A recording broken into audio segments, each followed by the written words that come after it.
like my goal is to like do as much work as we can at one time and then release it over time, right? Yeah. Whether it be podcasts or commercials, and I wrote up about 80 to 90 little joke commercials that were like, here, this is our attitude, this is what we do, we know what we're talking about, but now you understand like who we are just by this 10-second little clip.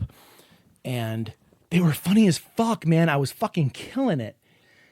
And after like 4 hours of recording, I look over, it's like, oh yeah, the audio was never recording the entire time. No. Cool. I'm gonna go die now. It was so disheartening. And then trying to redo a joke when you thought you hit it the right first time. Because I got the cadence down. Like I did each one like 5 or 6 times. Oh, no. And usually on that last one, I was like, I fucking nailed that one. That was good. And looking at the fucking video, it's like, it's so. I just deleted it all. So why? I could have voiced over. I would have voiced over it for you. All right, so secret. My name's Jay. Secret out there. This is supposed to be funny. Yeah, I mean, you and I, like, we still want to do that though, right? Like, you would love to do a voiceover. Anything. Like, I want you to do, like, we had talked about this back on the other show, is that you would do the voices of every single person in a movie. I would totally do that. Yeah. Yeah. And I did the voiceover for a kung fu flick that I did for grad school. That was really fun. Great. I love that. So much fun. It was so incredibly fun. Our speakers suck, so it blew the speakers out sometimes, but it was okay. Okay. I mean, you can't.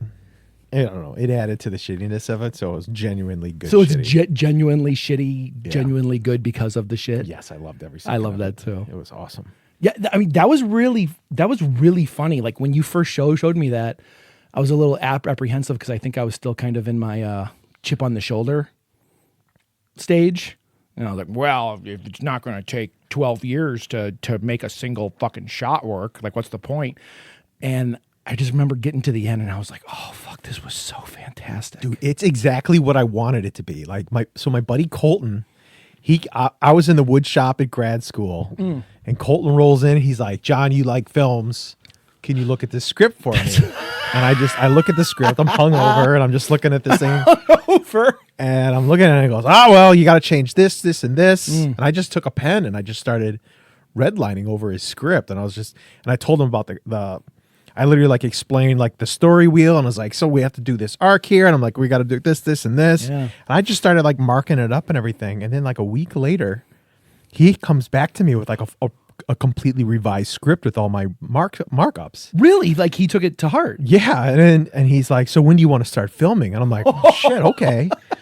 And at the time, we were doing something for one of the grad school our architectural history class. And it was all non-Western architecture that we were doing for that particular semester. Oh, everything was non-Western. That makes sense with the Tory gates and shit. Yep. And it was 3 of us that were doing it. And he just wanted help for his film. And then because I ended up doing a late Ming Dynasty work stool, it was something that I was designing. I wanted to have a stool. That's awesome. That's awesome. Yeah. I wanted to have a stool, and I did research on like, what's like an affordable, cool looking stool. So in the late Ming Dynasty, what was going on was either on an island, and the wood is so scarce on this island. The reason why Japanese have joinery is because there's not a lot of trees, so they have to figure out how to put the pieces together. So the art form came from scarcity. And the same thing goes with... No shit. Yeah, so the art form, that carries over into the swords as well. There's not a lot of quarries, or there's not a lot of mines on the island of Japan. So they have to grab it directly from very scarce sources, and then they have to, essentially comes in for these tiny little granules instead of like entire pieces that can be easily worked together. So the reason why they have the folding techniques is not because it's some perfection thing, but because they have to get the steel to work. To make sure, like, the get out the imperfections. Yeah, well, not only get out the imperfections, but to actually turn it into something where the steel actually binds to itself.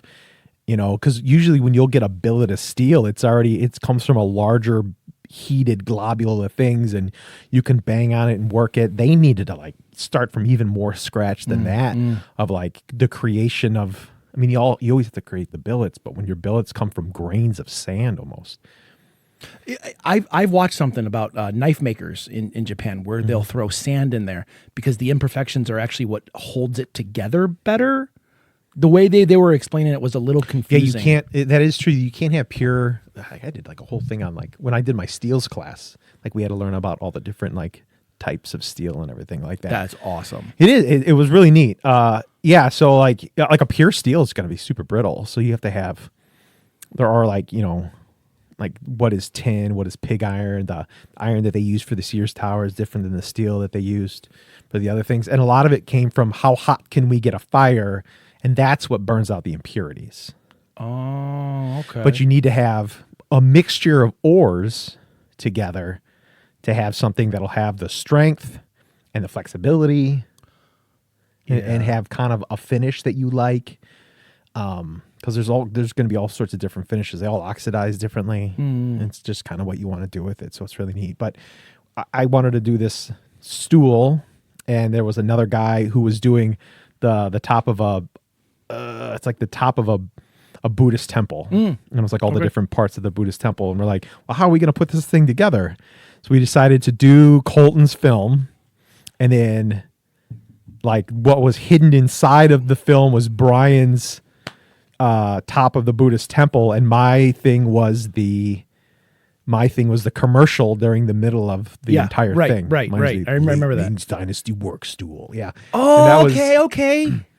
So it ended up being really cool. Everybody else just did like these little 5 to 10 minute presentations on their one thing. And then like we roll in. We weren't really sure how the professor was going to take it because we didn't ask. We just were like, this is what we're doing. Oh my God, I love that so much. We think this is really cool. He was floored. He loved it so much. He said he had been doing it for like 30 or 40 years. And he said that was the favorite one he's ever seen when he's done it. No shit. Yeah, he's like, nobody's ever done anything like this. And you could tell he was easily bored. He passed away recently. You could tell he was easily bored with things, and you see the same shit over and over. You see the same shit over and over again. But he was floored by that, so that was really fun to do. But when we so people who are listening, I am always about like hey, let's just go somewhere with a camera. We'll figure out the script on the way, and Jay. And we'll figure it out. We'll grab people if we have to, If we have to. Yeah, I mean, there's plausible deniability in doing these things, whether we can or can't be there. If it's spontaneous, we don't know. There was no planning. So, and then Jay's always like, well, we need to spend $36,000 on sandwiches. Right. I mean, I get your point on this. I honestly do. But it's very much in the same vein. Like we've talked about this before, but like, I asked you, hey, can you help design a layout for my gear area over there? And you kept asking all these questions. And I'm like, John, I just want shelves. And you're like, no, it has to have this. It has to have this. It has to worry with this. And I'm like, no, I just want shelves. So it's the same argument. It's true. Because you know so much about it, you understand what could go wrong. And you understand what could go right if done right. Well, it's also you're my friend, and I don't want to hear shit from you when you don't like the way that it turns out. And so if I vet all of the things, yeah, and I give a shit, and I do give a shit. Yeah, it sucks having a profession that nobody can afford me. Yeah, true. Yeah. Fucking A, dude. I completely understand. I do all this stuff. I had all my friends that had helped me reach all this goal that I've had for decades. And and no one can afford it. Nobody can afford it. But yeah, I mean, that was so much fun. Like all we did was we got a story, figured out the main points, knew the area well enough to write the story for the area. Clever, smart. And then when we got there, we didn't worry about the establishing shots until we saw what was at the locations when we got there. We're like, okay, we'll do this. So the footsteps as we were walking up the stairs, or like any sort of panoramic things that went through the forest, we did all that as soon as we were on location. Because somebody would see something and be like, hey, this is great. Because you can't think of it until you're there. Totally true. And then we needed a girl. And oh my God, I'll never forget. Didn't you dress up as the girl? No. We had a girl that was in our class. She was actually, she was a beauty queen. Like her undergrad was paid for because she was like Miss something or other in Indiana. And we called her. She used it for something good. She was. I mean, she's a really cool girl. And I remember, I knew her in school, but like we didn't hang out on the weekends or anything. Right. You know?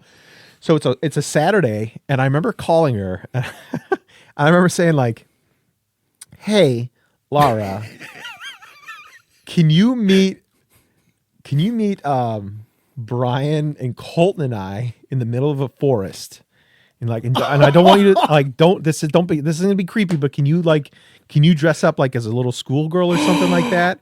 And she's laughing, and I'm like, please don't think that this is creepy. We're doing this for a movie. Yes, we're gonna be filming you, and like, please don't be creeped out by any of this. So much worse. I know, it kept getting worse and worse as I'm saying it. But she was a sport, and she killed it, dude. She did such a great job. She's like, I don't know what my words are. And I'm like, it doesn't matter. We're going to ad lib. I said, just say, so if you watch it, I just say, no, just say me, me, me, me, me, me, me. So when you look at it, she's just saying me, me, me, me, me, me, me, like the entire time.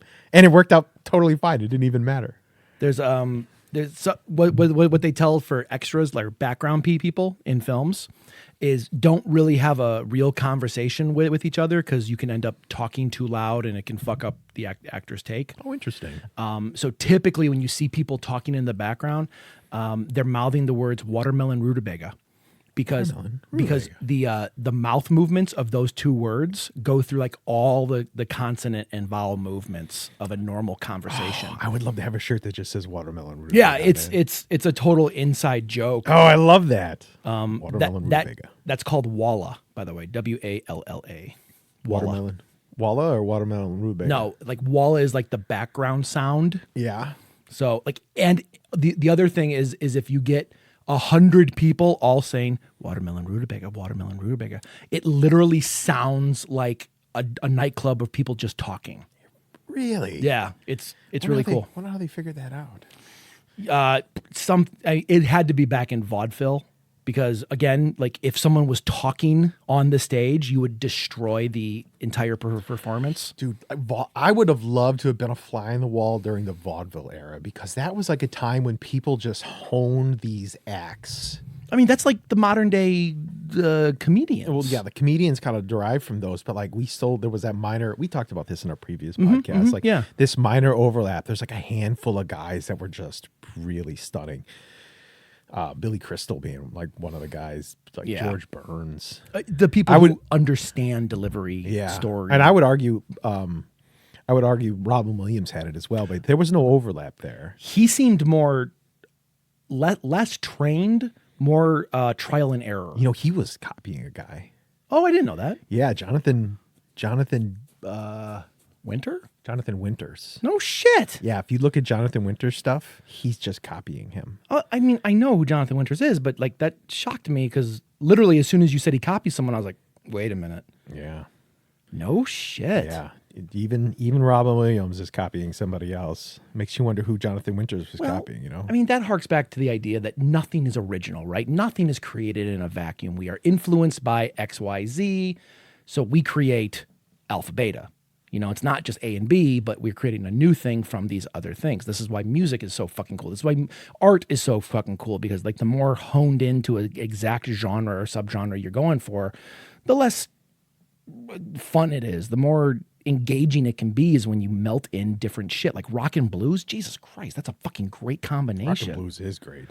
So like when you mix in things that juxtapose each other, then that's even more fun. Then you have like Louis C.K., who comes in like really angry and like depressed and sad and just really beaten down. He would say things that like you weren't supposed to say. Like I remember, yes, like there'll always be like that thing where you'll see a show, a movie, a stand-up act where you'll see like a 5-second clip and you're like, I'm watching this fucking thing, you know. And for him, when I heard him do his act, this was like 13 years ago, and telling us how his daughters are assholes. That was it. That was mine too. And I remember thinking like, okay, I'm watching this. Oh my God, that was mine too. Yeah, I remember because you never heard anything like that. Nobody ever, You know, we were still like in that Seinfeld era. Yeah, yeah. You know what I mean? I despise Seinfeld. I despise that kind of humor. He's good.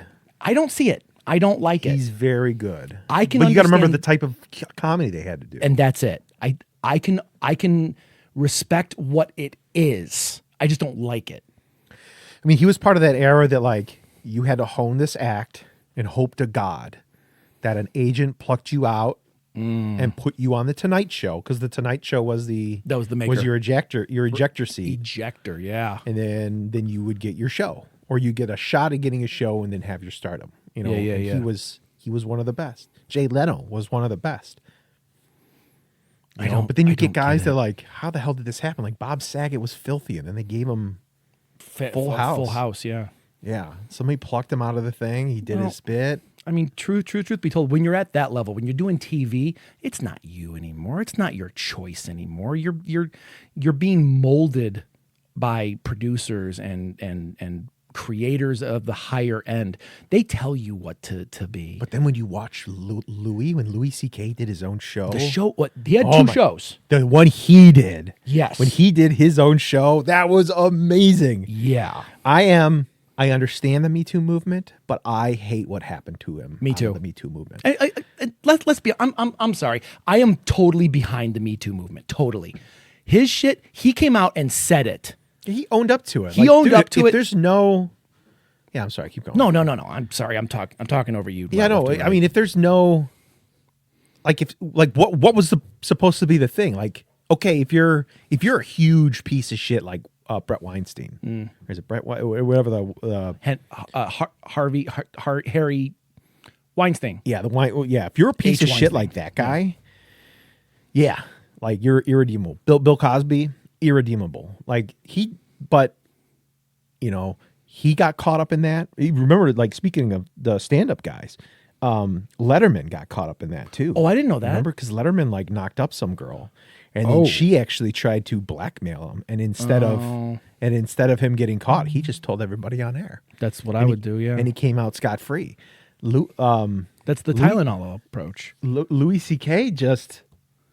he apologized. He did everything that you should have done, but for some reason he just got like really buried. Yeah, I don't know why. Even, because like- he told the whole story. Yeah, he did. And like what he did was bad, but like, okay, like allow him to come back. But I feel like he got really jaded because of that. Who would have thought that the guy who's jaded would have gotten really jaded by it? And then he just disappeared and he wanted to do his own thing. Yeah. He kind of wanted to be like, who's the girl that does like redid all of her own music, and she pretty much like redefined the entire music industry. Taylor Swift, whether you like her or not, like figured out how to beat the music industry and re-recorded her own albums and found like a weird way to do it and became a self-made billionaire. I didn't know that. Yeah, dude, she's like, I don't know who's doing her books or if it's her. She made all the right decisions. She's She's an anomaly. I do not understand her agreed, or the fandom. but she's in charge of her. She makes her own money, Which is how it fucking should be. Which is how it should be. But she was a superstar that rose to the top, and then the industry tried to put their thumb down on her, and she figured out a way how to wiggle out of it and became a billionaire out of it. She does her own act, she does everything. She gets to keep her own money. Louis C.K. is trying to do that, where he created his own websites. Yeah. He's like, fuck Netflix, fuck Amazon Prime. Dude, he made over $1 million on that one show in one day. Yeah, I'm going to release my own thing. And that's great. And he said, even if you pay only get what you 1% of America, like you're still that's a shit ton of money. Yep. I mean, so that goes to prove like the fan backed creations are such a huge marketability. So this is my argument for fucking years now. Fucking years. The word piracy. Did we talk about this on the show, or did I just have a conversation We with have, someone else? and about I this? have my strong opinions about it, and you have your strong Okay, opinions. I hate piracy. Piracy in its true form and its definition is fucking wrong. No ifs, ands, or about it. Piracy means taking from someone else and then turning it around for a profit. You are selling it. You are bootlegging a movie and to sell copies of it. Okay? File sharing is fucking different. File sharing is someone giving you a copy of something and then I give it to you to watch whatever. Yeah, but I mean, if you can share at like an epidemic level where like you never make money off of it, But that's And not. that's but kind of shitty too. That's not true. What happens is like the turning with politics, right? There's a turning, so to speak, with technology. Technology is harnessed to a point to keep you from stealing it, right? They didn't allow home media. They had everything on film until they eventually did VHS. And then VHS came out and people fucking lost their minds because now they can record their shows and watch them whenever they want. Well, the fucking TV people didn't like that. They thought they would lose billions of dollars because they'd fast forward through the commercials or whatever, right? And so they made Macrovision. Macrovision was a encrypted code over the airwaves or through tapes that blocked signal. You can actually get a macro cracker, which is what my dad had in high school. So we used to like rent movies from Blockbuster, and that's how we built our library. But then DVDs came out, and everyone said, well, DVDs you can't copy because no one has a DVD burner. And then DVD burners became easier to access. And then it got real fucking easy to rip a DVD, actually fucking way easier than a VHS tape. Then Blu-ray, they're like, yeah, let's up the quality. But now people can't copy Blu-ray. It just kept going. And then when streaming came out, people were like, well, now you can't because now you don't have the source code for it. You don't have the physical thing that you can rip it off and take. It's like, well, yeah, we can. It's really fucking easy. Every fucking browser has a show source code. Copy that, dump it in, there you got it. And then they started blocking that. So every technology with media introduces this new type of file sharing blocker. Like Apple, Jesus Christ, Apple is the fucking worst at it. They'll put shit inside their MP3s that blocks you from even playing it sometimes outside of iTunes. Yeah, I hate that. Some of the shit they release, you can't play off of a Mac. If you have a PC and you download something, not everything, but some of their shit, it won't even play. And that's bullshit. So what it all boils down to is the same fucking argument I've been having for decades now is I will happily pay, and there's so many people who believe this. We will happily pay if you give us this thing in a way we want it. Do you remember when like... yeah, but we had that. Like we had that with everything. They would give it to us and then we copied it and sold it and they got pissed off about it. The selling, I agree. But the problem is the selling is not the epidemic that the recording industry wants you to think it is. How many people do you know who copy shit and sell it? Oh, you're right. That doesn't happen. Like you see like that one guy like outside of a 7-Eleven. Yes, that's it. It's fucking this one person who looks skeezy anyway. There are the guys at the flea markets who, again, look skeezy, and they're shitty fucking copies. There was always a guy, when I was in Korea, there was a guy that would like go through the bars and sell movies. Mm-hmm. Yeah, I mean, what movies you want? This is only $5. Which is shitty. 3 for $10. But, I mean, so... The argument is give me the thing in a way I want it. Like streaming came out. It's like, well, that's fucking great. I can watch movies whenever I want. But the problem is well, they have licenses. They'll lose the license after a year or whenever, whatever the license is set for. I was at a garage sale a bunch of years ago. I remember this so vividly. He had all these fucking DVDs and Blu-rays out there for $1 each.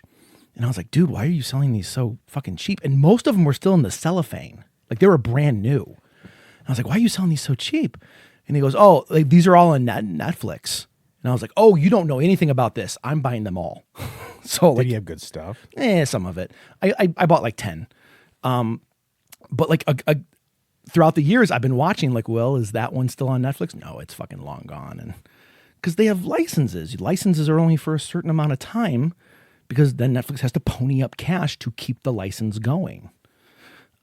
So when Blu-rays and DVDs start giving you that cheat code where it's like, you can watch it digitally. I'm like, that's fucking great. That's awesome. I want the disc. I'm going to buy the disc, but I also want to have that digital file so I can watch it wherever I go. Nope. You got to go on this certain website and enter a code, and you can only watch it if you watch on this website. Well, what happens if I don't have internet connection? Yeah. Like you're not giving it to me the way I want to. And this is why I think Amazon is going to fucking fail so goddamn bad with their digital content. Like Sony, do you remember that? Was it 2 years ago when Sony lost the license to like 400 TV shows in one day? Yeah. And then everyone was like, well, where's the shows that I bought? It's like, well, no, you don't have them anymore. Oh, I didn't know about that. Oh yeah, so like people would buy an entire season of TV for like $40, right? And then it was wiped. It's like, no, that's bullshit. That's absolute bullshit. So file sharing, I am wholeheartedly for, but how do you monetize the other aspects? And this is where musicians like Taylor fucking Swift understood what they were doing. I'm sorry I'm going all lecture mode right now, but That's fine. Obviously I've been thinking a lot about this lately. All these bands, all these musicians are no longer trying to sell the CD. They're not trying to sell the commodity. They're trying to sell an experience. Yeah. It's the tour. It's It's always about the tour. it's a- It's about the T-shirt, Bingo. the one-time T-shirt. Bingo. Yeah. Scarcity, exclusivity. Keep it scarce.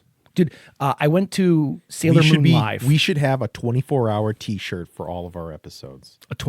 So I fucking love impermanence art. Do you remember the 24 hour? It was a Yeah. T-shirt a day. Those they were some of the coolest things. They were the and coolest. people made the content for free. If they picked your T-shirt, You got like royalties from you got a little bit of royalties for 24 hours, and that Yeah. was it. And they banked. It's Yeah. genius. Oh, it was a great idea because scarcity and exclusivity. Exclusivity, that's the only site that you can get it on. Scarcity, 24 hours. And that's it. I love that shit. I love that shit. For sure. I wish like more things would do that, but then again, I'm really fucking glad so I don't have to pay for more things. Paying for shit is it's expensive. Things are getting expensive. Things are getting harsh. Heather and I are trying to figure out free shit to do, Yeah. or Well, at least cost-effective stuff. you guys like bike riding and shit, right? We do actually. I went bike riding. We've been trying to land. We've been trying to do is be completionists on trails in the Chicagoland area. Completionists? Yeah, so we've gotten all the way from the Elgin to West Chicago Spur, West Wow. Chicago to Aurora Spur, all the way from Aurora to Crystal Lake. We have Aurora to Crystal Lake? not in one go. We've been doing these in parts. Okay. And then last weekend we did Crystal Lake to Wisconsin border. It was Genoa City. It was like a 40-mile total. Oh my god. Well, how do you do that then? Because like you're going one way. Are you like Yeah, it's an out and back.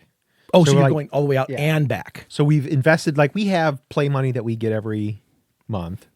And I use my play money to buy a new bike. Dude, you can get Amazon, or not Amazon, Facebook Marketplace. Awesome. I got a $600 bike and a $250 wheel set for $200. Holy shit! Nice Yeah, and find. if I was because I'm a bicycle mechanic, I'm able to do all my own stuff. Yeah. But when we rode out there, I didn't switch. I could afford the bike, but I couldn't afford a new wheel set. So these are old Continental tires that are on this thing. Okay. We pedal 20 miles out there, and about 1 mile, about at the Wisconsin border, my wheel popped. Oh no! So I walked all the way from Wisconsin to McHenry, while Heather had to pedal all the way back to Crystal Lake herself, get the car, and meet me in McHenry. Oh my god! And Oh my that's god! actually- That's a hell of a haul. It was a 6-mile walk for me, and it was she had to do the full 20 miles herself on the way back. Are you okay? Yeah, no, it's not a big deal, dude. My new diet and everything, my back is fine now. It's Okay. amazing. It's 20 years of back pain went away by eating healthy, which I'm totally cool with. But we're just trying to figure out cheap stuff to do, and we just made food, and we pedaled all the Wisconsin, found a park bench somewhere, ate on the bench, and then just pedaled back. Oh, I love that. But something that you were saying before we started made me think about this. yeah. So, what guys are allowed to, what guys are allowed to see and what they're not to see and everything. I'm a big guy, and it's always weird. I know, when I'm on sidewalks and stuff like that, if I see a girl a block or two away, I just go ahead and cross the street because I know that they're always going to feel super uncomfortable.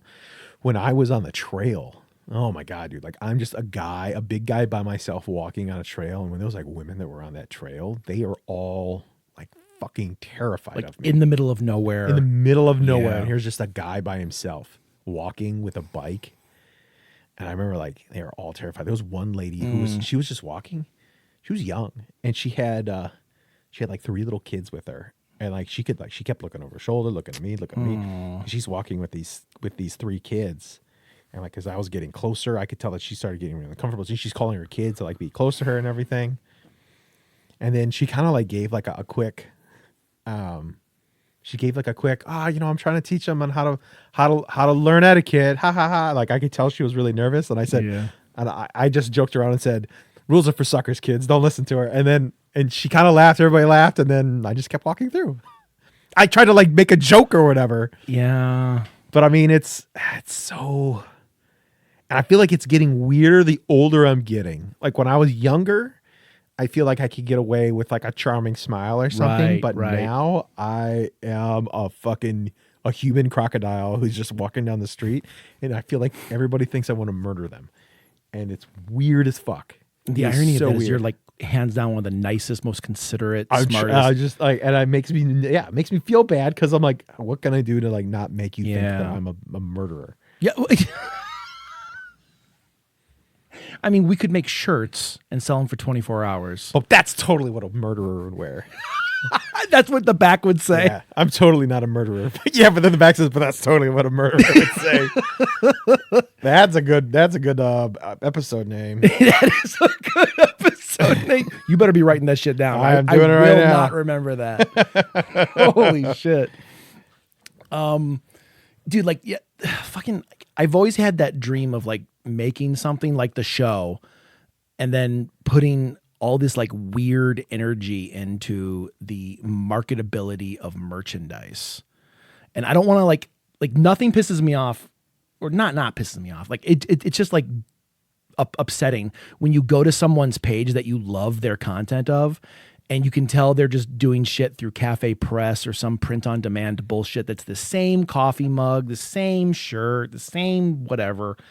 Yeah, but how like not everybody has their own printing press. Well, I'm not asking for that. I'm talking about the idea of something that's different. Like when I say that, I mean like every coffee cup looks the exact same. I think it's because people like once you do something cool, there's people that just snipe it and they steal your idea. You get an idea for a week and then if it's popular, it's gone. Yeah. Well, I mean, it's all about coming to market first. And granted, again, nothing's made in a vacuum, right? So you don't have to be the first one to make something cool, because the idea that your fandom wants the experience, just like going back to Taylor Swift. They want the experience. I want the Taylor Swift coffee mug. If it's a shitty coffee mug, chances are I'm not going to get it. But I'll tell you, if it's a hand-spun coffee mug for something I like, I'm going to fucking buy it. You know, I like, did you know who Deneen Pottery is? Mm-mm. They make a lot of like custom mugs for people. We're trying to get them for EO7, but they're pricey. So I'm holding off for a while. Do you like pottery? I do. It depends. There's a place in Woodstock in the square. I don't like buying it. There's a place in Woodstock in the square. It's a weird thing to say. And it's a school, but it also sells the pottery that it makes in the school. Oh, I love that. And it's all very clever, very smart, and it is cheap as fuck. Because it's student-based, Dude, right? I'm looking at this stuff, and I'm like, why is this so cheap? I kept asking Heather, I'm like, what the fuck? Like, why is this like only $15? Mm-hmm. This would be like $60 if I went somewhere else. Why is it so cheap? Harper, the college I teach at, they have their pottery sale this week. They do it twice a year. Yeah. It's all student shit. Last time I went to it, I ended up dropping like $40 and came home with like 15 things. Oh, dude, Christmas gifts. That was it. I kept half of them because I'm like, okay, this is actually really cool. I want this one. But then it's just Christmas gifts because they're fucking cool. But they're like $4 each because they're all student based. What? That is amazing. It was like everything was. I think the most expensive thing I bought was like $8, and it was like a big ass bowl. And I'm like, oh, this is fucking cool. That is amazing. So like, yeah, I think doing those like less craft fair, more student based, I think is really cool, because now you're actually helping a fucking student feel better about themselves. Oh, for sure. And you're saving money. And you're saving fucking money. Hell yeah, dude. Weaponized thrift. Weaponized thrift. Fuck yeah. Is that something you just came up with, or is that a term that you know? I read that term a few months ago. Weaponized thrift. Yes. Break that down for me, because that's captivating. Yeah, that's what I thought as well, but that's exactly what it is. In this day and age, Well, I mean, that's, yeah, totally. And I'm just going to keep talking while you look it up so you can explain it better while I'm buying time in an audio format. no, I just sent it to you. Oh, okay, cool. Yeah, no, you weaponize. It's the idea that like, dude, like if I can't afford anything and the economy's gonna fucking tank, I'll just be thrifty. I mean, If we're gonna think, Agreed. if we're tanking it in the 1920s, let's think 1930s. Instead of Trump Gardens, we'll have instead of Victory Gardens, we'll have Trump Gardens. okay, I was going to say, I didn't know where that was going. Yeah, Victory Gardens was the 1940s thing, but yeah, gardens are the shit, man. I like it. I just added two new patches to my garden. patches. Yeah, like two 10 by 10 areas. I added one, but I haven't added the soil yet. I just laid down the tarp. I dug the big hole in the middle, added the soil, and I got one is going to be for squash and the other one is going to be for watermelons. Can you walk me through that? Okay, watermelons I'm super interested in. Can you walk me through that again? How are you doing these setups? So I take landscape fabric. They're, it's like 4 feet wide, Mm-hmm. and I just kind of I overlap them so they match the like lumber. I bought like just landscape timber specifically, and it's treated, and they're cheap as fuck, dude. Like they're gonna be way cheaper than anything else. You can get it at like Home Depot. You're not doing the corrugated metal anymore? No, because this is gonna be on the ground. That corrugated metal stuff. When I put the squash in last year, it just took over the whole damn garden. Like it literally grew over the top of everything. Yeah. So I ended up doing these. It's an 8 foot by 8 foot area, and I just took like 4 landscape timbers per thing. Really, the only reason for the landscape timbers is to hold the landscape fabric down and to just have the tarp go over the top of it. Okay. And it'll kill the grass, but I don't give a shit. Well, right. You want it to kill the grass. Yeah, I want to kill the grass. It's easier than me removing the sod. And then next year I can pull that up and I just put mulch on top of it. Oh, okay. Cool. Yeah, I got to do that. I'm going to be doing that this year too. You just pull it up after a year because it's awful, dude. It's just like squirrels dig it up and everything. It just gets fucked up. So Okay. So what watermelons? I've never truly successfully grown watermelons. I think the biggest one I've ever gotten was like a Wally ball size. me neither. So we'll give it a try, see what it does. It needs a lot of sand. I know that. You need to put sand in the soil. Oh fuck! The seed thing didn't say that. Really? Yeah. Well, we'll see what it does. Okay. I mean, If it doesn't, then keep us updated. yeah, we'll just keep you updated. I ended up doing spaghetti squash is the other one that I did. You like I that did, one. I did corn. We're going to do some corn this year too. My corn actually popped up today. No I shit. noticed it. Yeah, it's starting to pop up. How many did you do? So it was half of one bed that I did. There was a lot in there. You have to. Yeah, they're all super close. They're like 3 inches apart over like a 4 foot by 4 foot. But you have to do you have to do a lot of them. Like, because I was thinking we'll get like 4. Yeah, and then the guy I was talking to is like, no. Yeah. Yeah, if I remember correctly, they pollinate by air and not by bugs, so they have to be next to each other. So when the wind blows through, that's how you get like the ears of corn that are like half, like I have like half kernels on it. That's like real loose. We had a rabbit or squirrel shit some corn because we feed out the squirrels in our front yard, the corn things, and we had 2 giant ass fucking corn stalks in our backyard last year. Just growing up in the middle of fucking nowhere. Interesting. Just so we just kept it growing. We just kept it going. And then we got corn off it and we were able to eat it and it wasn't good because it's feed corn. And there's a giant difference out there, between sweet and feed.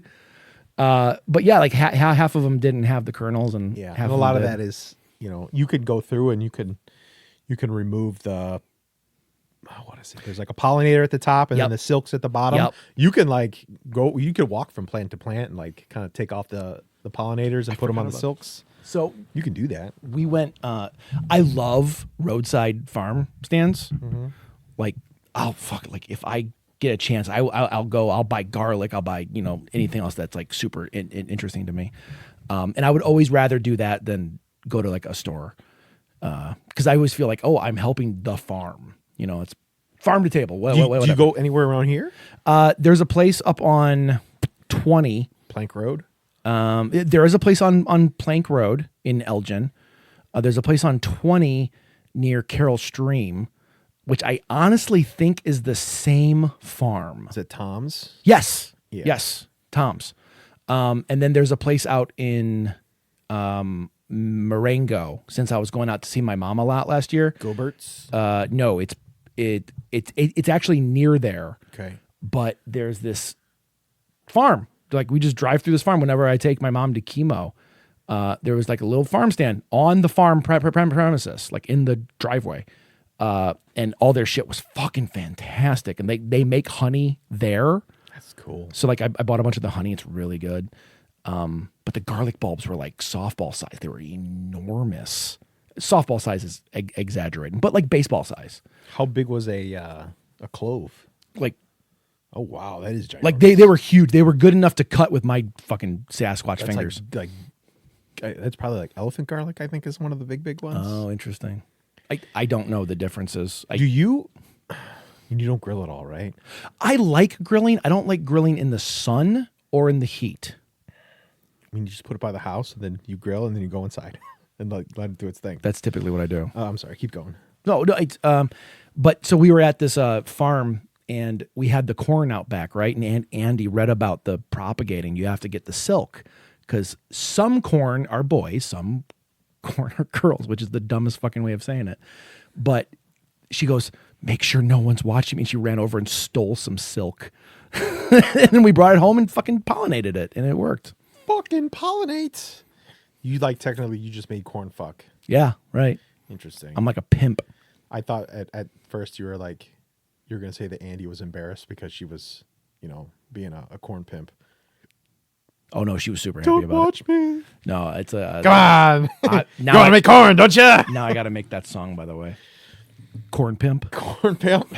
That's a band name. That's a rap name. You know what? I have Oh. I have my running band name list. Yeah.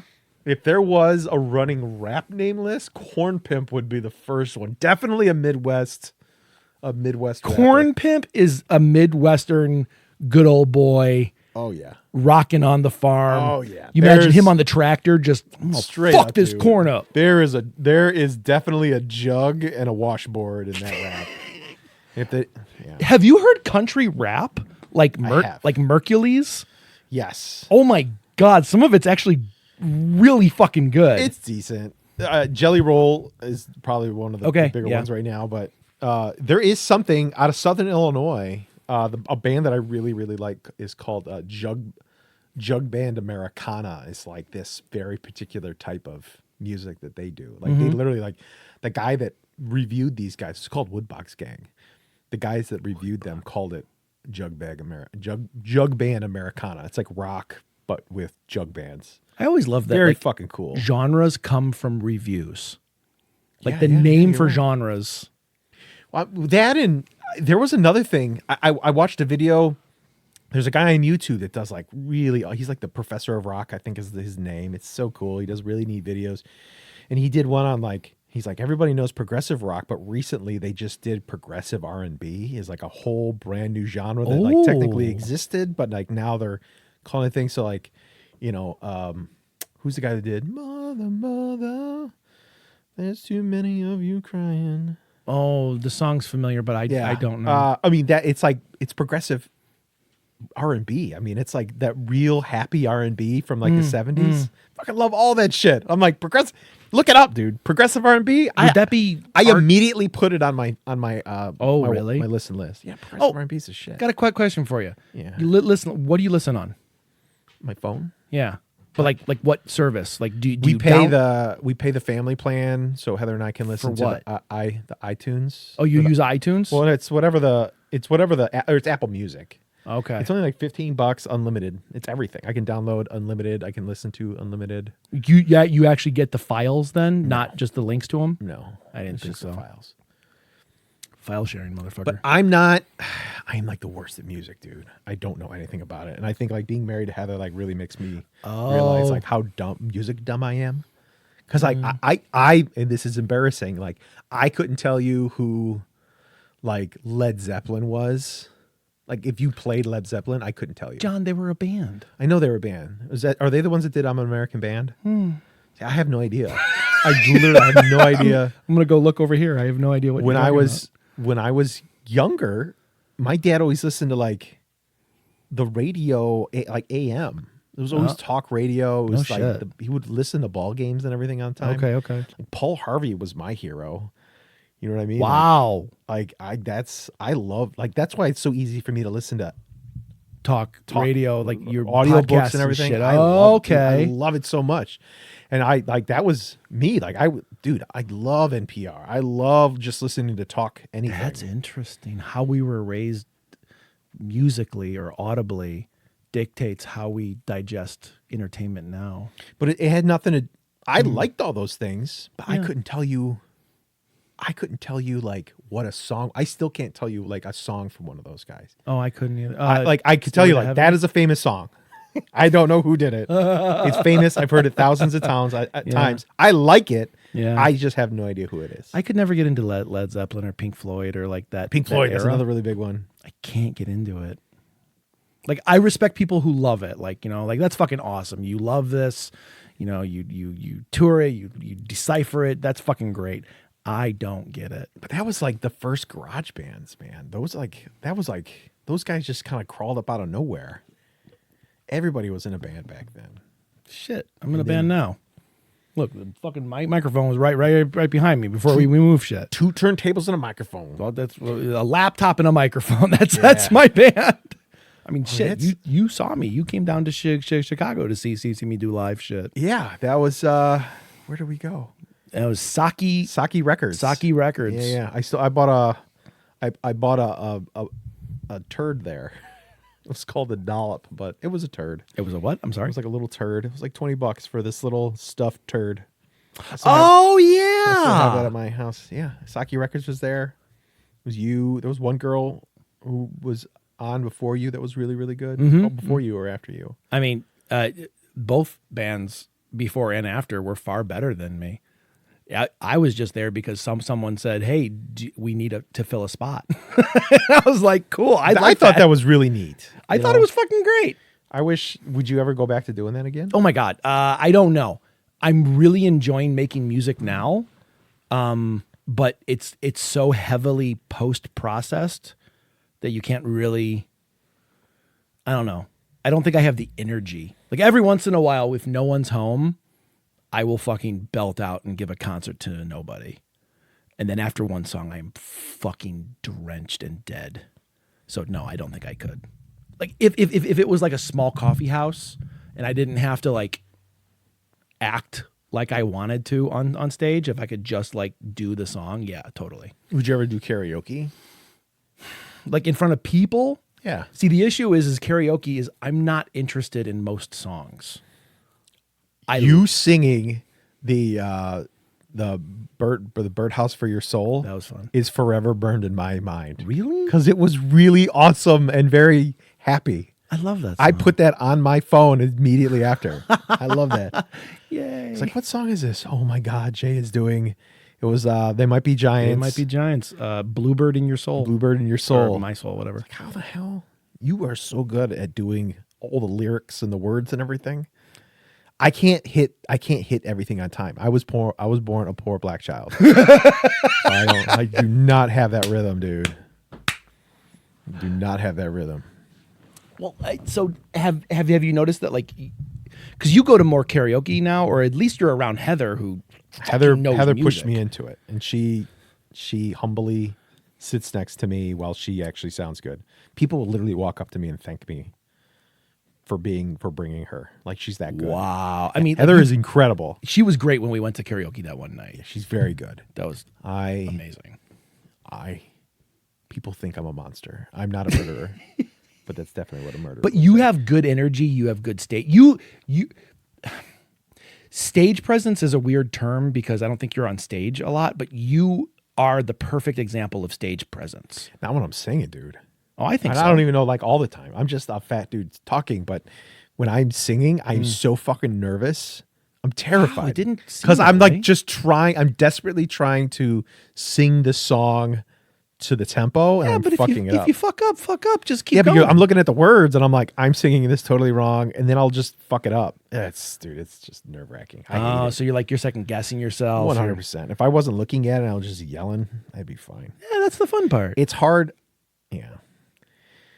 It's hard. I Would you ever do that karaoke again? The Asian karaoke? Yeah. I mean, not with like a giant group of people. I'd rather do it something more. Was that a giant group of people? That we To had me, last it time? was. Yeah.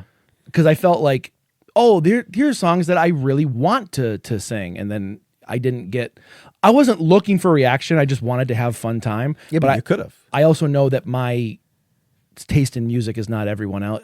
Who cares? No, agreed. Why were you worried about it? I wasn't worried about it. It was more along the lines of that I'm the constant pleaser in my head that I want to make sure everyone's having a good time, and if they're not, it's usually my fault. Like that's the shame spiral, the guilt spiral. You need to tell that guy to fuck all the way up. Well, that's what my mom told me too before she died. She wrote that in her book.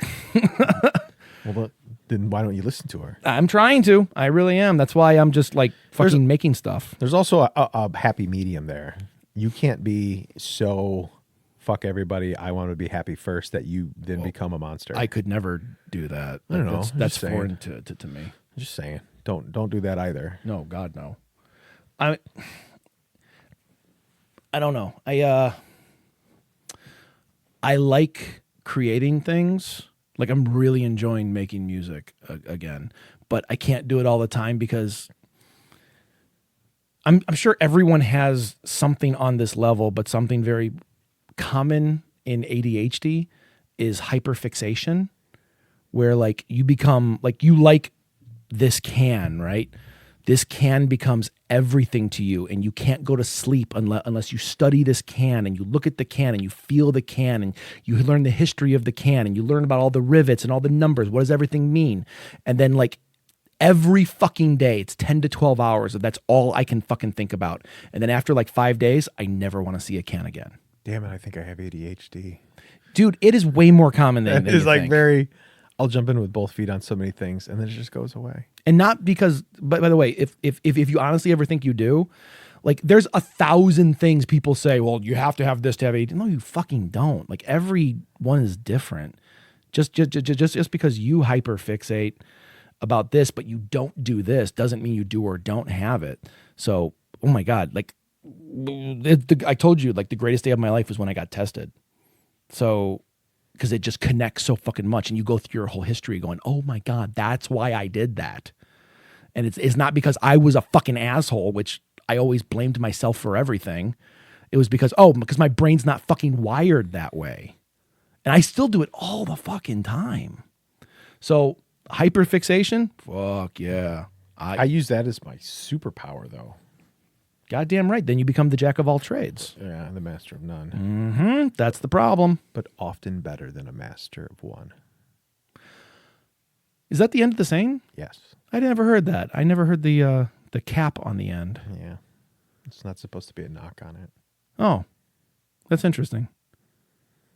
I wouldn't want to be a master of one thing. Some people are, and they're really good at it. I'm not saying it's a Engineers. bad thing. I wouldn't want to. Engineers are they're incredible at one thing. Mhm. But it makes like fucking myopic shit. They're like, I don't care about anything. There it is. But this one thing works and everybody else can pound sand. And that's why I don't want it, is because I don't want to say like, well, I can do this one thing fucking epically better than anybody else, but I don't care how it affects you because I'm doing this. Like, I like the whole totality. Like, I can see the big picture and like, well, we all need to work together in order to make something great. Just because I can make something good, that doesn't mean shit if everything else doesn't fall into place. Those people are awesome. But I think those people are few and far between. You think so? I do. I don't think there's a lot of people that like to collaborate. Oh, that's true. I don't think there's a lot of people that like to ask questions of others. I think there's just a lot of people that are just waiting their turn to talk. On a normal note, that would be a beautiful way to end the episode, but I really want to keep talking. Yeah, keep going. Keep going. So as I destroy the momentum of that beautiful statement. No. That's a great fucking sentiment. I think about that all the time. Like when I'm talking to someone, I'm like actively trying to like, okay, don't talk about what you want to talk about right now. Listen to their story. And yes. Well, I mean, it should go back and forth though, right? Well, it should, but like, you ever listen to the show Harmontown? I didn't. I've always wanted to. I love what he does. Yeah. I don't know if from what I understand, he's not the greatest of people, but he's very good at what he does. He's very good.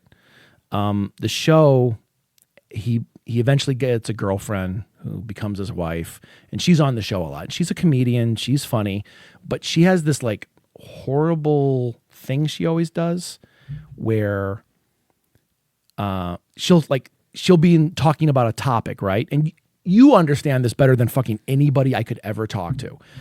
That when you're having a back and forth conversation, you go with the flow of the conversation. It's very rare that you say, stop what you're talking about, John. I want to go back to this thing we were talking about 3 minutes ago.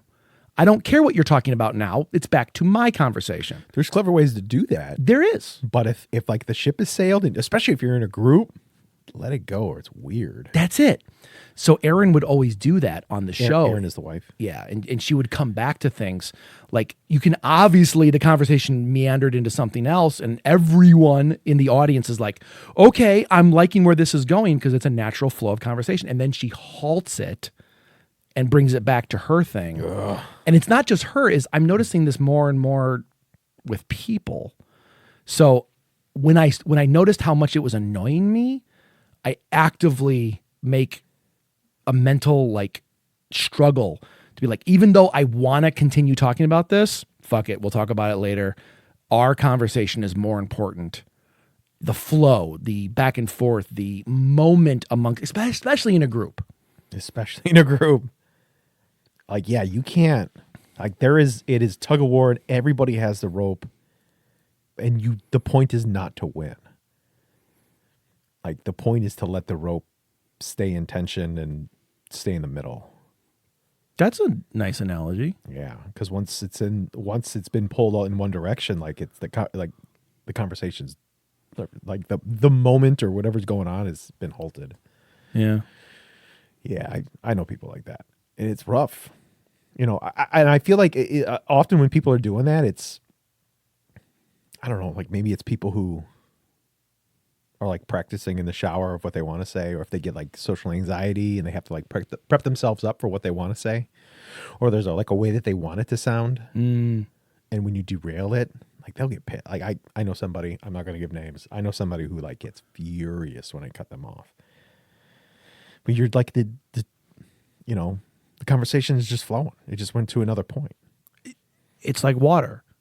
Right? Like you can fight water to a certain degree and try and aim for where you're going, but sometimes you got to let the current take you. And that's okay. Yeah, that's okay. I don't know. I think when you're younger, it's just whoever can yell the loudest. But isn't it weird, like when we're in our 40s, when you meet somebody who's like, well, now that I'm here, everything's going to be handled and I'm going to take care of it. Everybody's an idiot and I'm here to save you type of mentality. Ugh. You know what I'm talking about? I know what you're talking about. I just don't hang around with those people very often. I mean, when you work, when you collaborate, yeah, you're going to, and especially like those type of people like tend to float to the top. Yeah, ain't that a bitch? It is a bitch. And I think those type of people are the ones that, yeah, I mean, they're the ones seeking it out. True.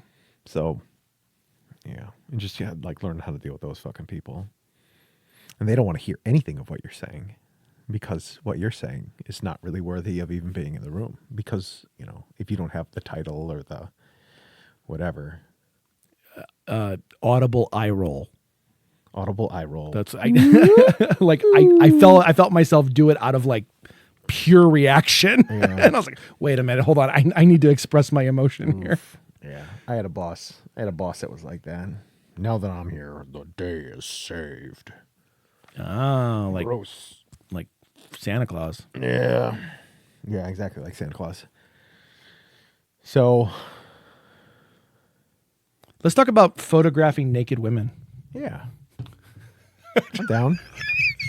The masters of transition, ladies and gentlemen. I've never done it. I have. I've never photographed a naked woman. I've worked on boudoir stuff, photo and video. I've done both the creation and been there as an assistant or security guard in some cases.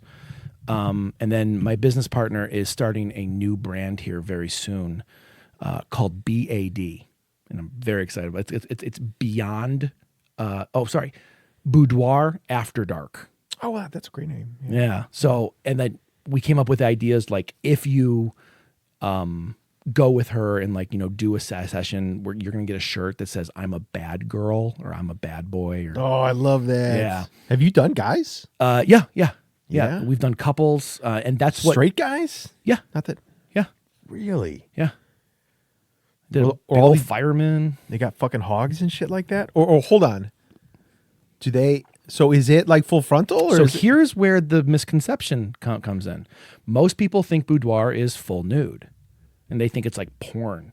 It's typically no nudity whatsoever. It's just getting down to your comfortability and having sexy photos taken of you. But really, what it's about is it's a confidence booster, dude. Like this is not. So it's almost like pinup girl art is kind of what it is. Well, no, it's more like art. Well, pinup girl art is art. Well, I mean, yes, and it's. But there's definition. the pose that like doesn't show. It shows enough, but not a lot. It can Enough to be on a plane, but no nipple slips. See, like No hogs. Pinup girl art, the way I think of it is like it's a shot of the person, right? And that's all it is. And most of the boudoir stuff that I've worked with is a shot of the person and environment and the emotion they are having.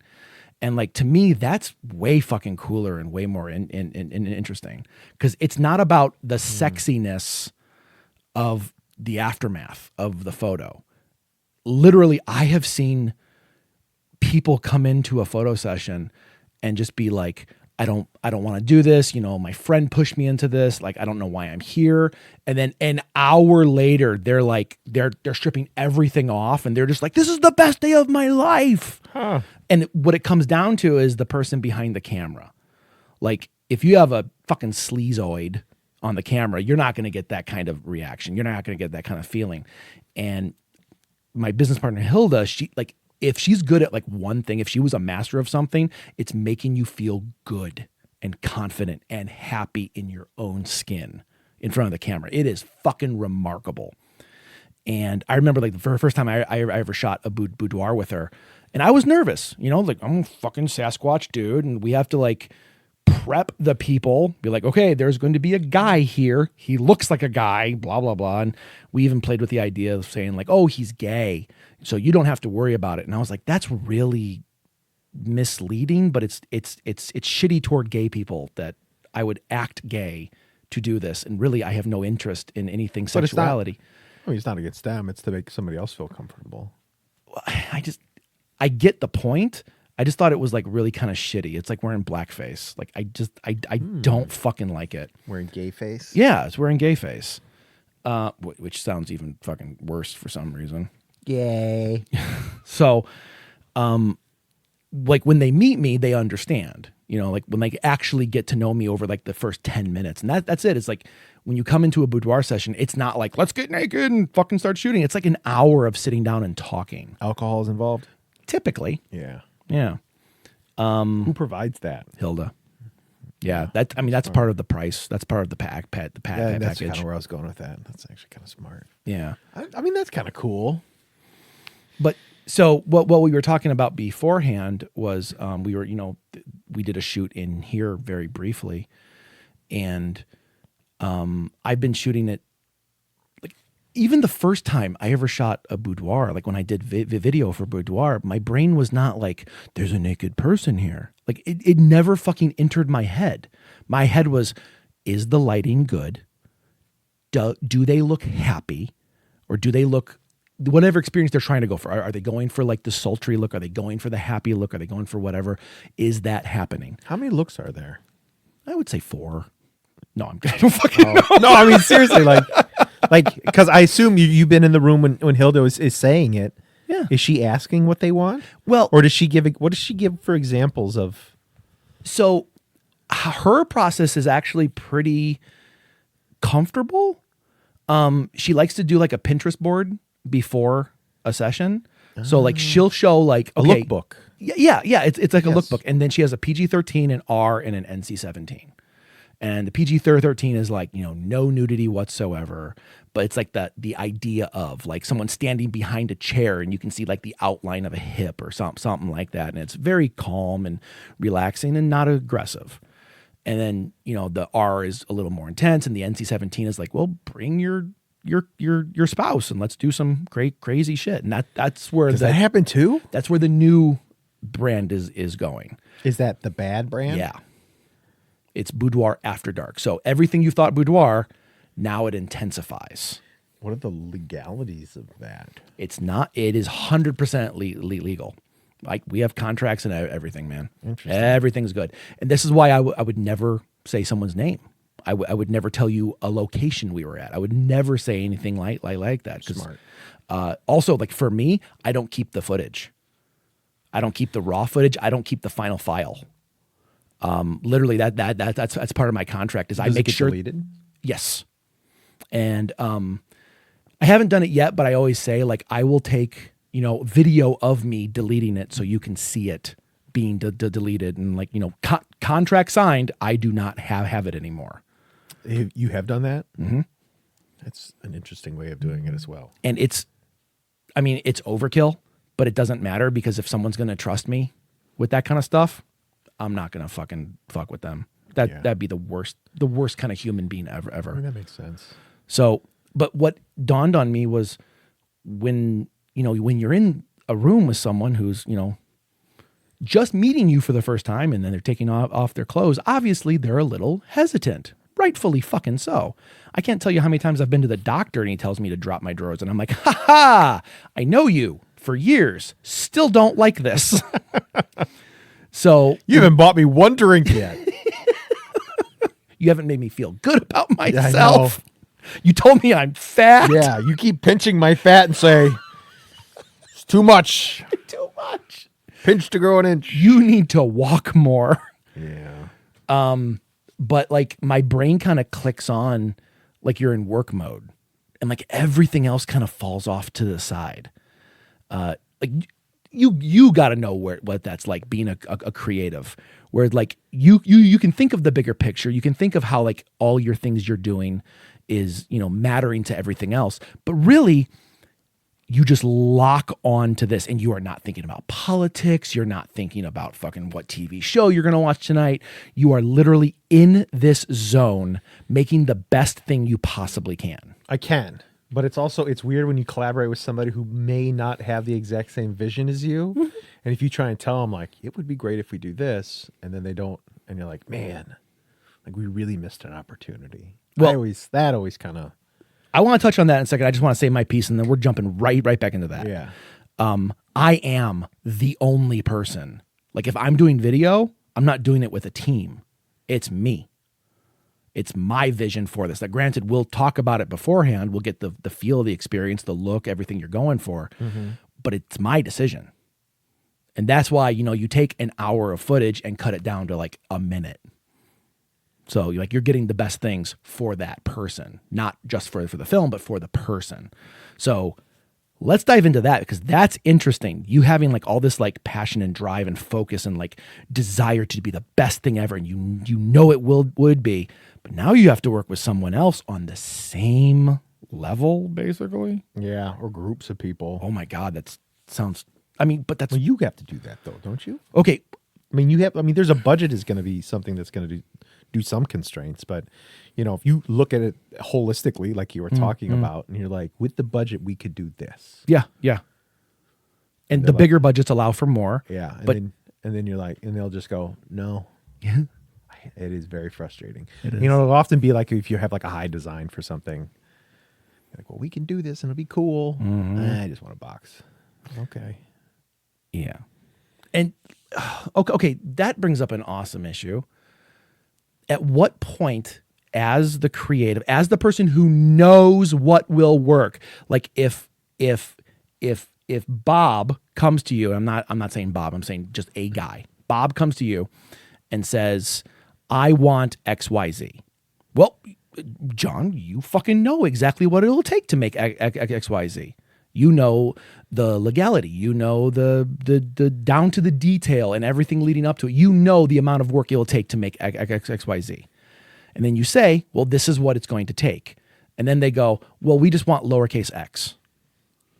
It's like, well, all right, then we can't do all this. Like all of this takes time. You said you flew to a fucking city and sat in the library researching the history of this location to understand how to give a presentation for a client. Like not even the final fucking product. Like there was so much you did there, and that's just the fucking surface level. That's just like this one little thing in the Lincoln log castle that you're building. So when a client says, well, we want that, like we want that kind of effort, but we can't afford it. Like, how does that make you feel, especially on your level when you're working with like... Well, no, we always talk budgets, and we'll break it down to good, better, best. See, I've done that, and I've gotten the worst looks. Really? Yeah, people are like, they're mad. You do good, better, best. Never give at least in my experience, never give an example that you won't like. When I first started, I did. I would be like, there's no way they'll pick this. Oh, and they fucking pick it, and you're like, oh shit. Because like I do know some people that will like kind of throw one, or like they'll when you do your 3, they'll always make it. Some people say you got to do the first one. Some people say you got to do the last one. And they'll throw the first 2 or something like that. Mm-hmm. Never. That's like when you're pitching ideas, right? Yeah, but never. I've learned, don't give an example that you don't like and you don't think will work best for them. Right. But is that when you're giving do you give a good, better, best? Typically I do when I label it as that. Like maybe not in those words, but it's like, here's the affordable, here's the... Yeah, don't say affordable. I know. I learned Never that say early affordable. on. I learned that already. Yeah. Like, this is a good option. This is a better option. And this is the best option. Yeah. This is still a good option. It's still great. It fits within your budget. Yeah. You get all these things. You get A, B, and C. You might not get D, E, and F, but you get A, B, and C because that's what you wanted from the beginning. And typically the first level, if we're going to count it as 3 different levels, typically the first level is what they ask for. And then, of course, I know a little bit more that could help. So that's why I do that second level of like, well, here's the shit I think you actually need. Like we just pitched a client and they said, here are our top 4 competitors, which I always ask for. Like, give me your competition. So I looked at every single, not every single. I looked at their YouTube channels. I watched each of their top 10 most popular videos. I watched them all in depth. I took notes. I gave statistics. I made a deck for them explaining all the statistics about like what this does for them, why it does this, blah, blah, blah, blah, blah. And what they originally wanted, the client wanted, was like a video business card. Like, this is who we are. This is why we're awesome, right? And then I'm watching their competition. I'm like, none of them are doing that. And I was wholly on board for it because I was like, okay, that's what you should have, because you should have a face to the company. You should have a video that explains who you are. But all their competition, they're all like 20-minute explainer videos. And those are the ones that are getting hundreds of thousands of views. And I'm like, okay, if this is your competition and you want to not just surpass them, but kind of be in line with them, understanding your market, then that's kind of what you want. Because that's... And what are they telling you? Well, we don't want that. But we don't want to pay for it. Yeah, that's it. Yeah, and then I tried to explain... Then are they really your competition? Because competition is somebody who you're aligned with. Are they really your competition? Well, they said they were, because... But I mean, if that's out of your budget, if that's not... Their budget can afford it, but your budget can't. Right. Are they really your competition? I mean, the irony was doing that project, like doing this other kind of video, way less money than doing what we were originally planning. Interesting. It was way less. But in order for them to get where they needed to get, like public wise, like to get the confidence of the public to keep watching them, to keep understanding that they're the voice of authority. Like one of these channels had like 16,000 videos because they're making like 3 or 4 videos per day per person in the company. And there's like 10 people in the company. But they're doing like these 3 to 4 minute little like, here's what you got to know about this tax code. Here's what you got to know about this and blah, blah, blah. And like, that's why people go to YouTube to begin with, is to learn. Yeah, that's their content creators. Like true sense of the word content creators. Right, right. And granted, they're doing their job as well, but they also have to do this. Like Legal Eagle, right? You've seen his videos? Dude, I'll tell you right now, I don't know another fucking lawyer besides like a one guy I've worked with. Like, he's the first one that comes to mind is Legal Eagle, just because he's making a video 2 or 3 times a week. So having that kind of presence of education and authority and like constantly educating me about something, fuck, I mean, if something goes wrong, I might be calling him. And it's weird that like sometimes those people do become the face of the profession. There's a girl for architecture. There's a girl named Dammy Lee. Yeah. She's very popular. Oh my God. She's the face. I subscribe to her YouTube channel. They're fucking great. And Stuart Hicks is the other guy. I don't know that one. Yeah, you should check him out. He's a professor at UIC. Yeah, and Dammy Lee. I think she's going to be... Dammy Lee, she just recently got... licensed, but she's already like the face of the entire company.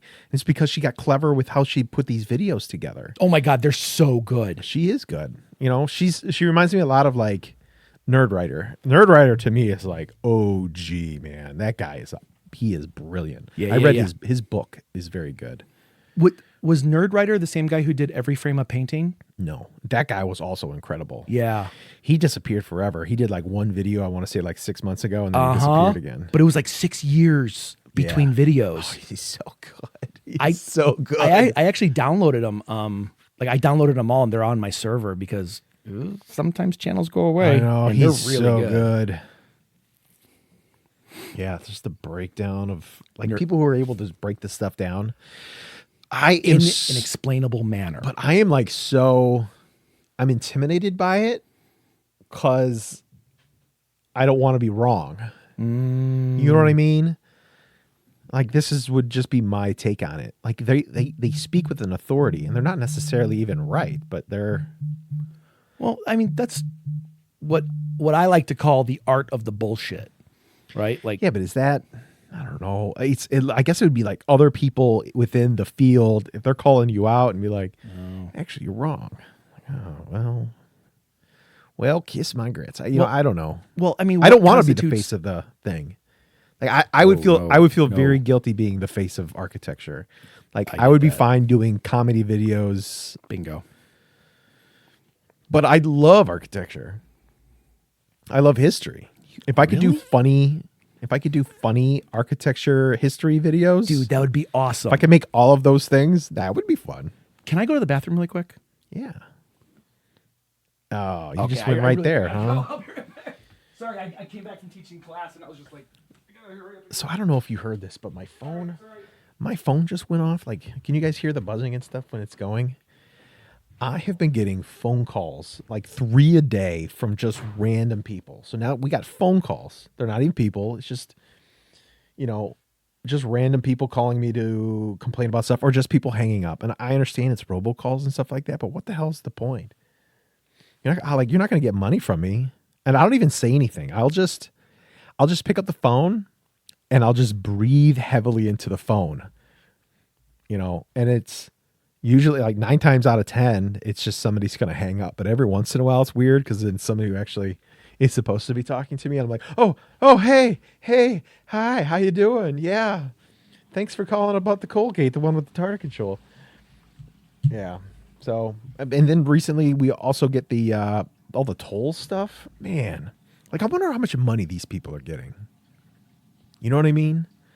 You know what's fucking crazy? It's the same people that are losing their ass on these fucking videos. They're the same people that are voting for Donald Trump. Guaranteed. Guaranteed. The people who actually know how to... Never mind. I'm not going to talk about this. We should talk about bubbly water or something. Hey, there's Jay. I agree. Bubbly water. So seriously, like, first of all, I didn't know you were going to talk the whole time. So I was like walking like really gently.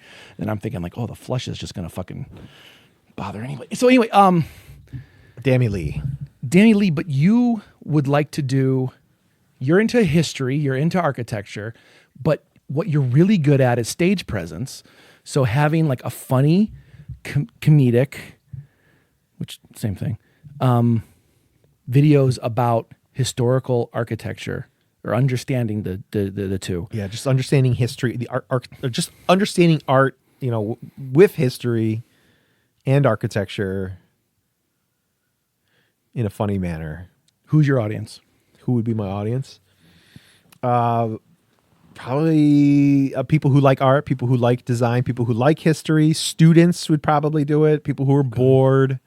People who are like in the area that I'm doing these videos on. So it'd probably be the like Fox Valley region. Oh, that's clever. I was just talking with Heather about this.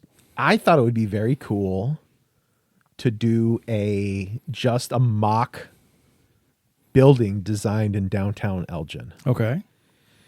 And I wanted to just post it online, just kind of go through the process and like post it to like what's happening in Elgin page or something like that. Start with like maybe some of the history, some neat things, maybe even like gather some content of like what they like or what they don't like. But I don't know if I want to ask them too much. Who? People who frequent the what's happening in Elgin page. Oh, is really what it would be. Okay. And like the history and nostalgia page and stuff like that. It essentially would be like all the. There is an Elgin history and nostalgia I know. page. I'm on it. That's clever. So it'd be kind of cool to like post things on there. Tell them like this is the information about this area, and I'll tell you the area. At the Elgin Tower, kitty corner is the parking lot that's empty. Before it was there, that was the Joseph Spiess department store. It was like a huge store. Yeah, I know what you're talking about. I've seen the photos. Yeah. So, I mean, it used to be this big thing. It was also the location of where the downtown interband rail line used to be. So that there was a train station back there. There was also 2 movie theaters. I think one for sure was the Rialto, and it burned to the ground. It burned down twice. Oh, is that why they moved it to the Joliet? The Joliet.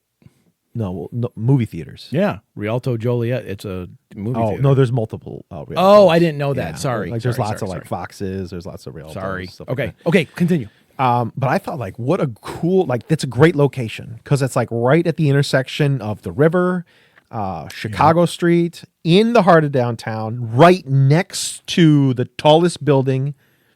Easy iconic. Drive there.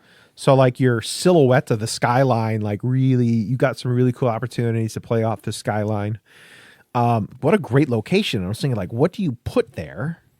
Okay. And I was thinking about like, okay, we have the history of Elgin. Like the thing is butter is a big one, but the one that Elgin, I believe, is most well known for is going to be watches. Yeah. And I was talking to Heather. I was like, would it be cool to have a watch museum downtown? Like if you create like a, if you could create a museum, it would be really cool to make a destination that people would then go to and then spend their money. But then as I'm thinking about it, I was like, I don't know if you're going to get a lot of watches there. You know what I mean? Like you can only do so much what they have there. There's a bunch of little mini museums there already. Yeah. And then I thought, well, what about a museum of time? And now that opens up to so many more opportunities because that involves watches, but now that also involves astronomy. That also involves mathematics. It's a science thing. It's an art thing. Theory-based things. It could be sci-fi. There's so many things of what like a museum of time could be. And I feel like that would be something that's really neat. And I've looked it up. There is no museum of time anywhere in America. There's versions of it in like Ireland and stuff like that, but there really isn't anything like that. Get out. So and I thought like, how cool would it be to develop a building that was a museum of time where it's actually a massive, there's multiple kinds of sundials, but you can build a building that is a sundial. So in my mind, it's like this round building and the interior courtyard space is literally like a place where the time is told. Okay. And it would be neat to kind of go through the process of like, what would this look like? Yes. Well, here's the history of it. This is the reason why you're getting through it. And I thought that would be really kind of cool. And the reason why you can post that on like what's happening in Elgin is it just gets people excited about right. the idea of what downtown could look like, and really all I'm selling to them, as neat as it would be to have a history or a time museum, it's selling the idea to the people of Elgin that having not another bar, not another, thing like that, that's it. Designing gunning for Elgin to have a regional or maybe even national location Yes. that people will come to, then they'll spend money there. And elsewhere, the town becomes the hub for everything else. Yes. They have dinners and fucking Yeah, everything. and And that's what Elgin doesn't have. Yeah. And what everyone says is they have the fucking casino, but if you're going to the casino, you're not going anywhere else. Well, the casino is, it sucks because you were supposed to spend up money other places. They never did. They never Correct. updated it. Correct. You know, they have all their crappy stuff that's in there. It looks exactly what it did in the 90s.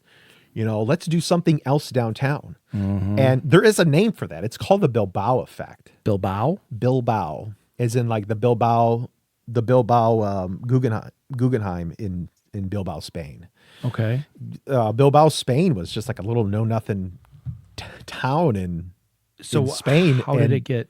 The Guggenheim Museum decided to invest this money in this little town, and it just erupted the town. It made it like one of the most famous destinations in the world. Okay.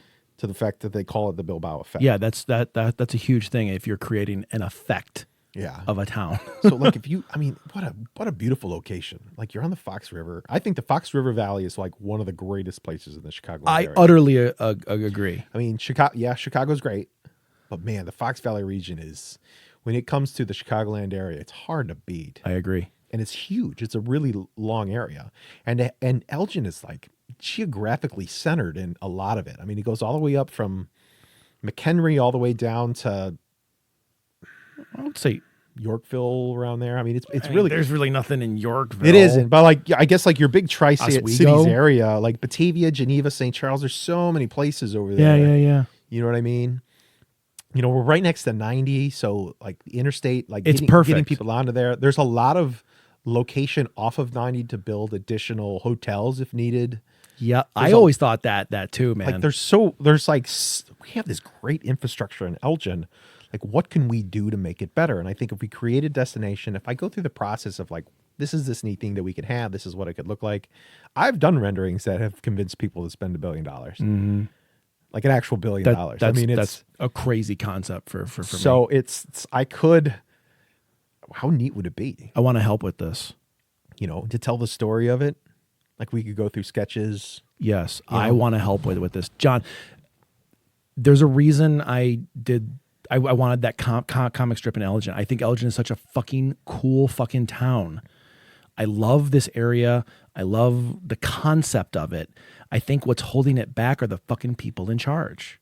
The people who are like, well, it has to be like this. It has to do this. And we have to make $1 billion because we have to be the next Geneva, but we won't do 1/10 of the shit that Geneva's doing.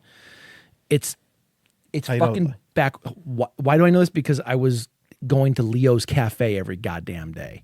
And I heard all the people, all the building owners, all the people who've been here since the fucking 50s.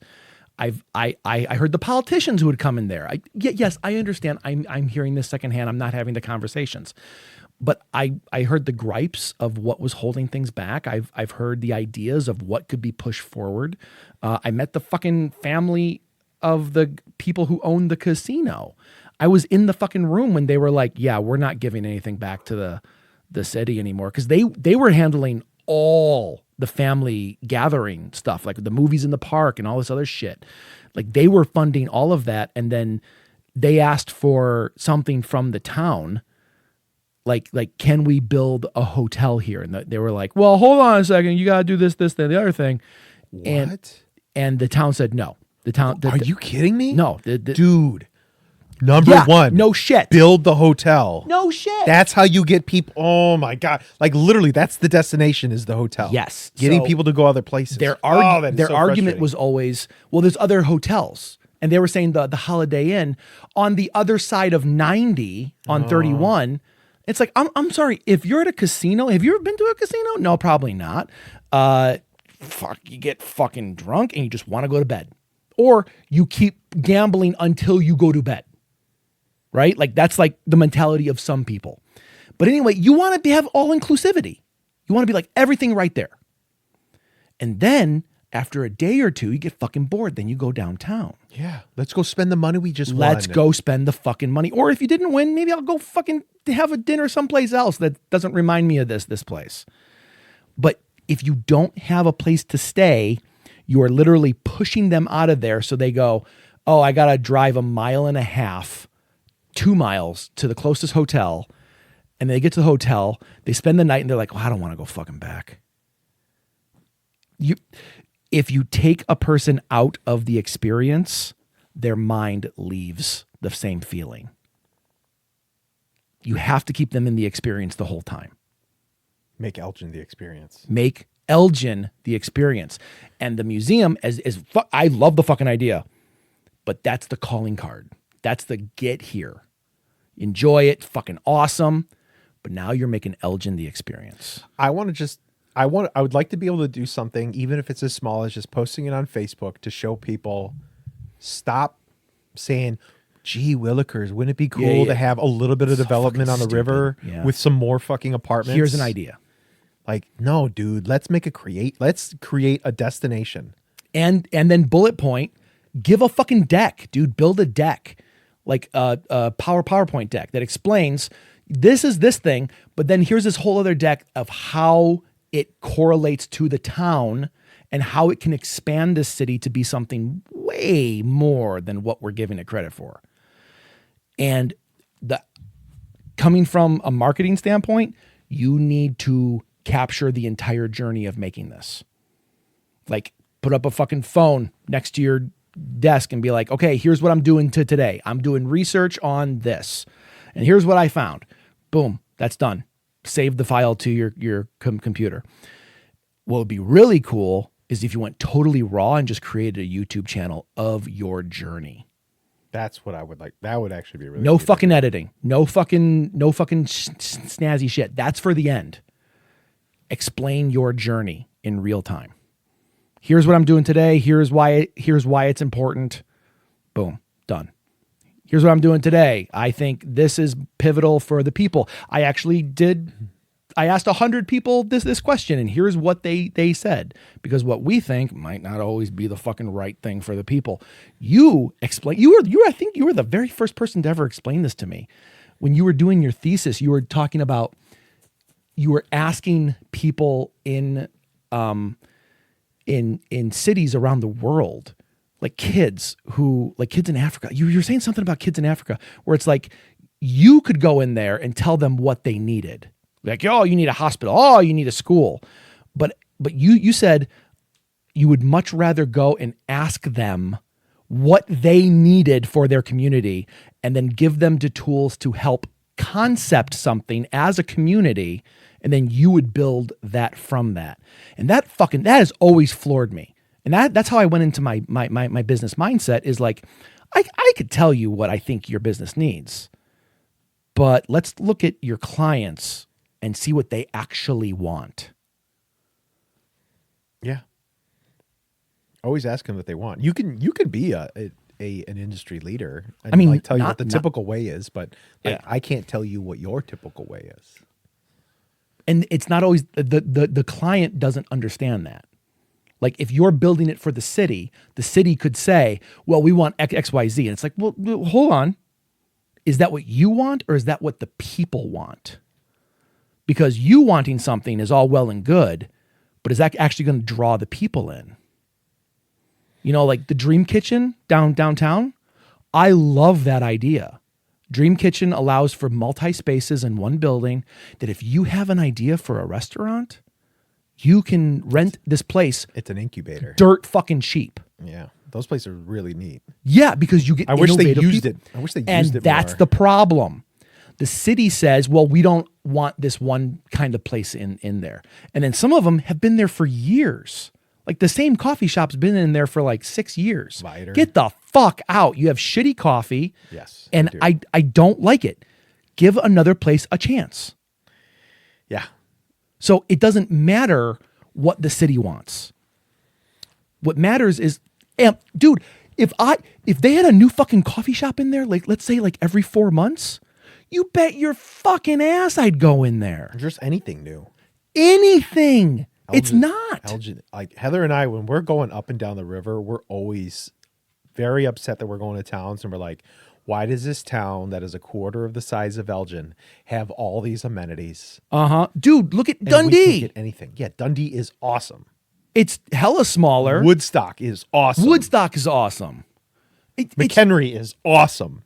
Yeah. A little more rustic for my taste. But yes, But still, I like get they it. have. Why do they have all this shit going on? Why Yeah. don't we have anything going on? We have this awesome, cool city in the suburbs. It's called Little Chicago for a reason. It's enormous. It's got fucking personality galore, but it's dead. but nothing's here. But you could tell people are, dude, we got like 40,000 people descend on this place for Nightmare on Chicago Street, and they do it for one night. One night. And they're not expanding the boundaries of it. Dude, you guys can go way bigger. Yup. Go. And it's not just about, oh God, just again, excuse me. And dude, That's the city shit. Dude, if you got 30,000 people showing up for one huge night, and you're getting like these fucking like little piss poor music acts, why do you not have Rob Zombie here? Yes. Dude, we can afford that with the tickets that you're charging and the amount of people that show up. You're fucking A right, we could. Yeah. Can you oh my God. imagine how fucking amazing Rob Zombie playing I would downtown? finally go to Chicago Street. It is fun. It's too many people. It drives me up a wall. Yeah. But I mean, it's the point. It's to see and be seen. Last year was pretty fun. They had a lot of like sideshow acts last year. That was actually pretty interesting. But most of that shit is put on for free. It is for free. Like, I've been in that coffee shop when all the designers of the Nightmare for Chicago Street, like they work on it year round, and they get all these artists and stuff to donate their time, their art, their abilities, and all this shit. And You could tell that they make nothing. Elgin we are so primed to do something cool, man. So your idea, and that's something I've always fucking tried to figure out, is we need the destination. We need the calling. Like, why should people come here? The casino ain't working. It hasn't fucking worked in what, over a decade? Probably longer. I don't know the history of it. I don't care. That thing dumped into the water in like 1990, and they haven't changed anything since. Yeah. In full clarification, I do know they have updated stuff on the inside, because when I was doing weddings, I would get like invitations left and right to like hotels and venues to be like, oh, come see our grand opening of our new wedding venue. And I went to the Chicago, the Elgin Casino, and it was boring. It was plain. But then again, a wedding venue isn't supposed to be elaborate. I don't know. I walked in there, I drank a beer, I left. Yeah. I mean, there's nothing there. It's not my world. If someone else enjoys it, that's fucking great. It's not for me. But that's not a hub. No. That's not a destination.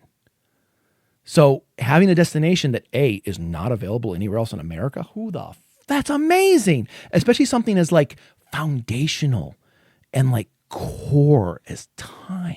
Time, everybody has a concept of what that is. If you could have like exhibits, you could have local art there. You could have traveling exhibits like Doctor Who conventions. Oh, Jesus yeah. Christ. Yeah, dude, there's literally the Blue Box Cafe is right downtown.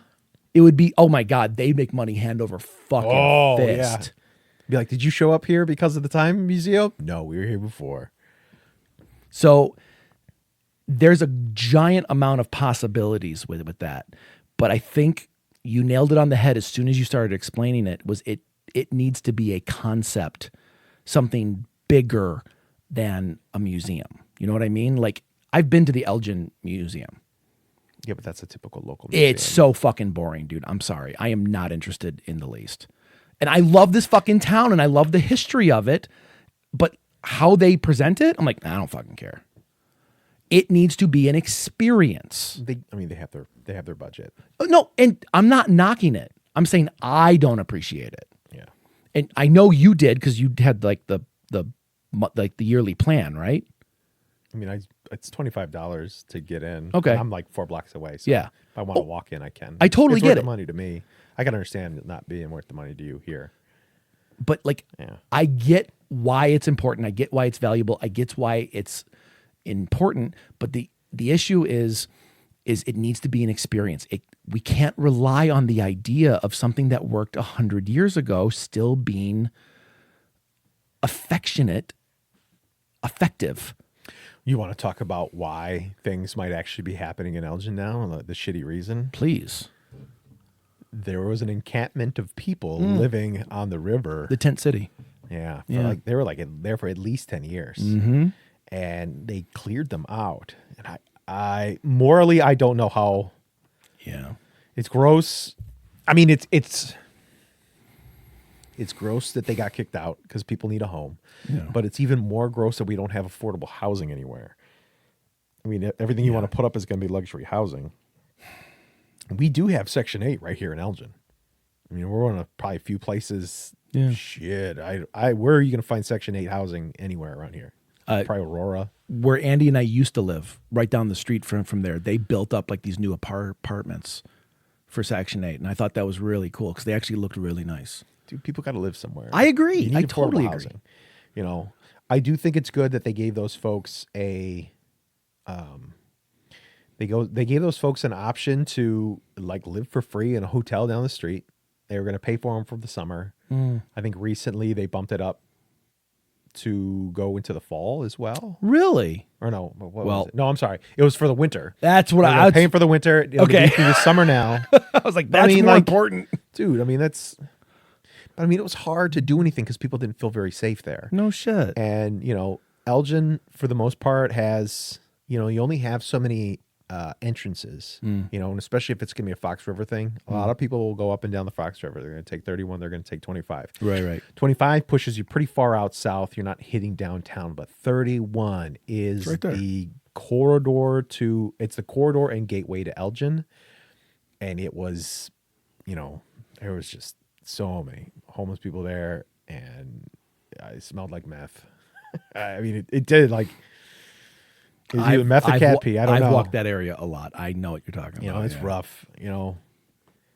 But again, they gave them.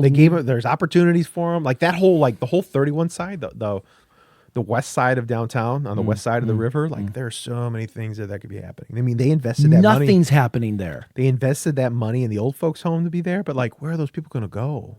There's nothing to do. No. There's like all these old factories that I can't even tell if they're operational or not. I have no idea.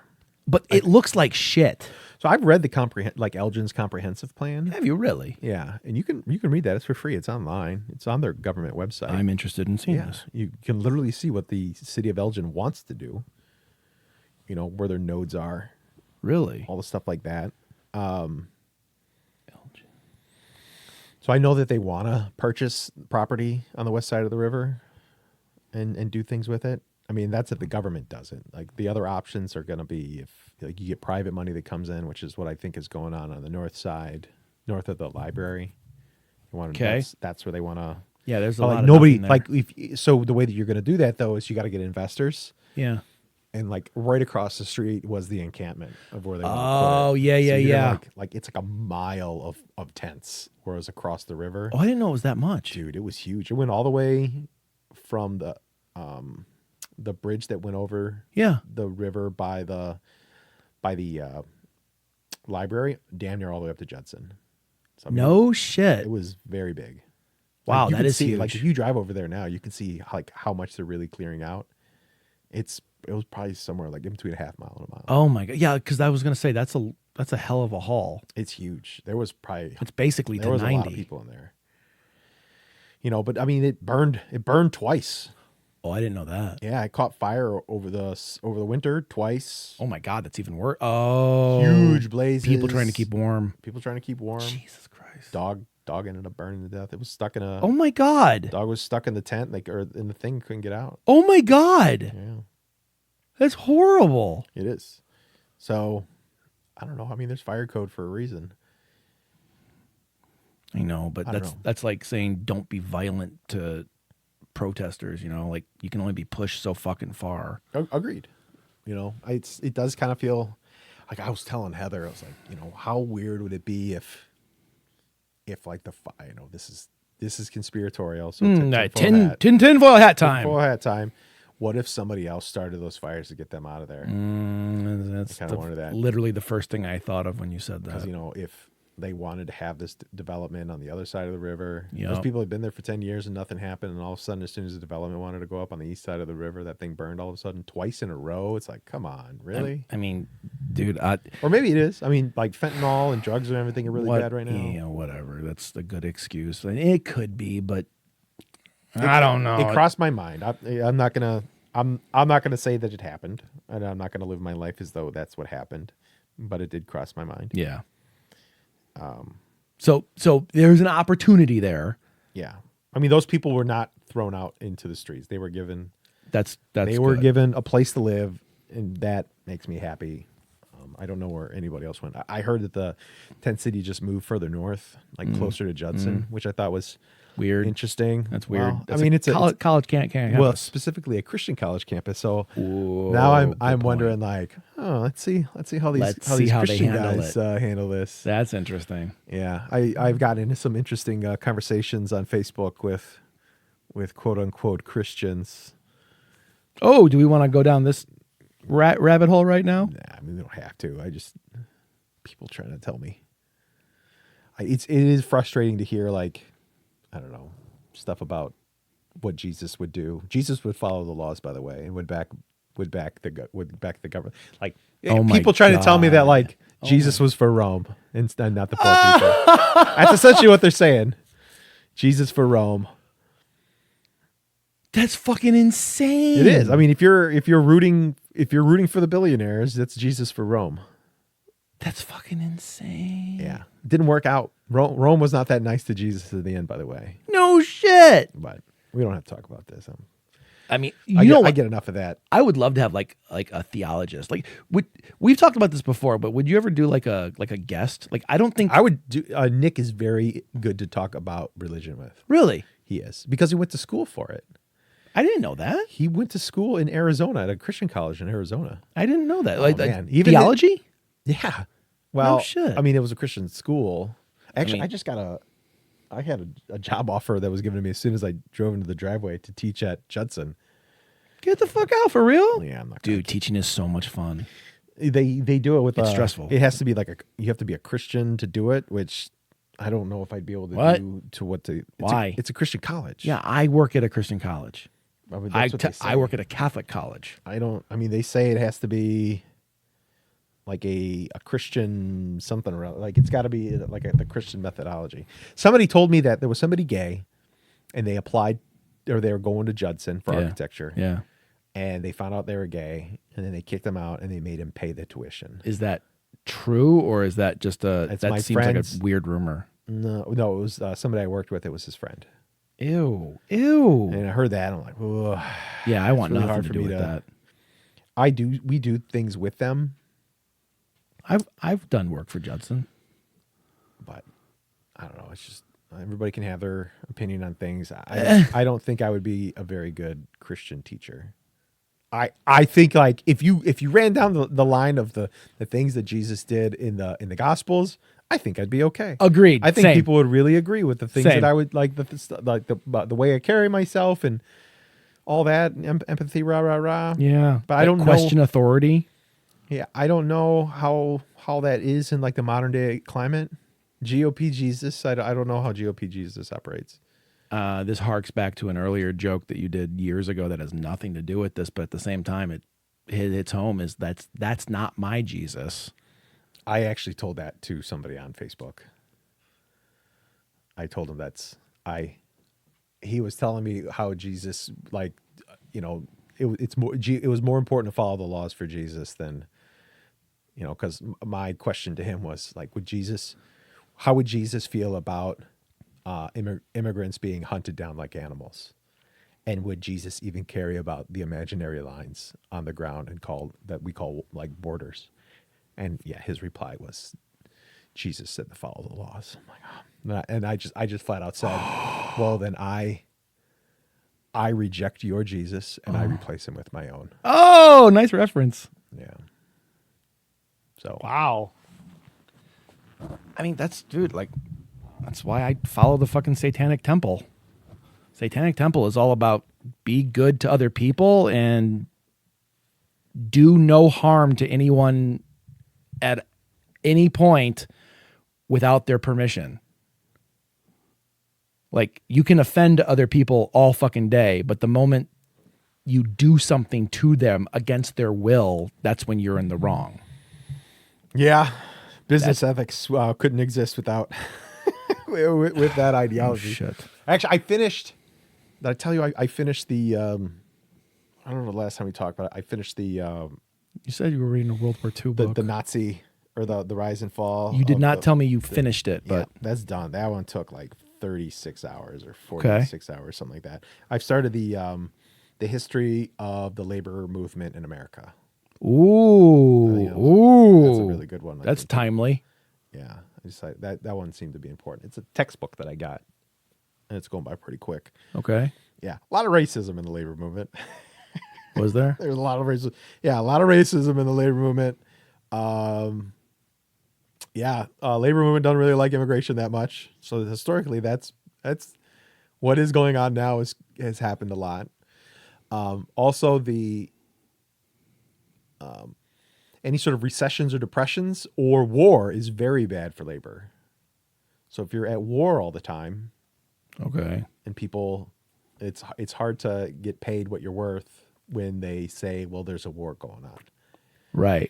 Isn't it funny that we've been at war almost constantly since 1945? So that's a good point, because now you can literally use that as an argument.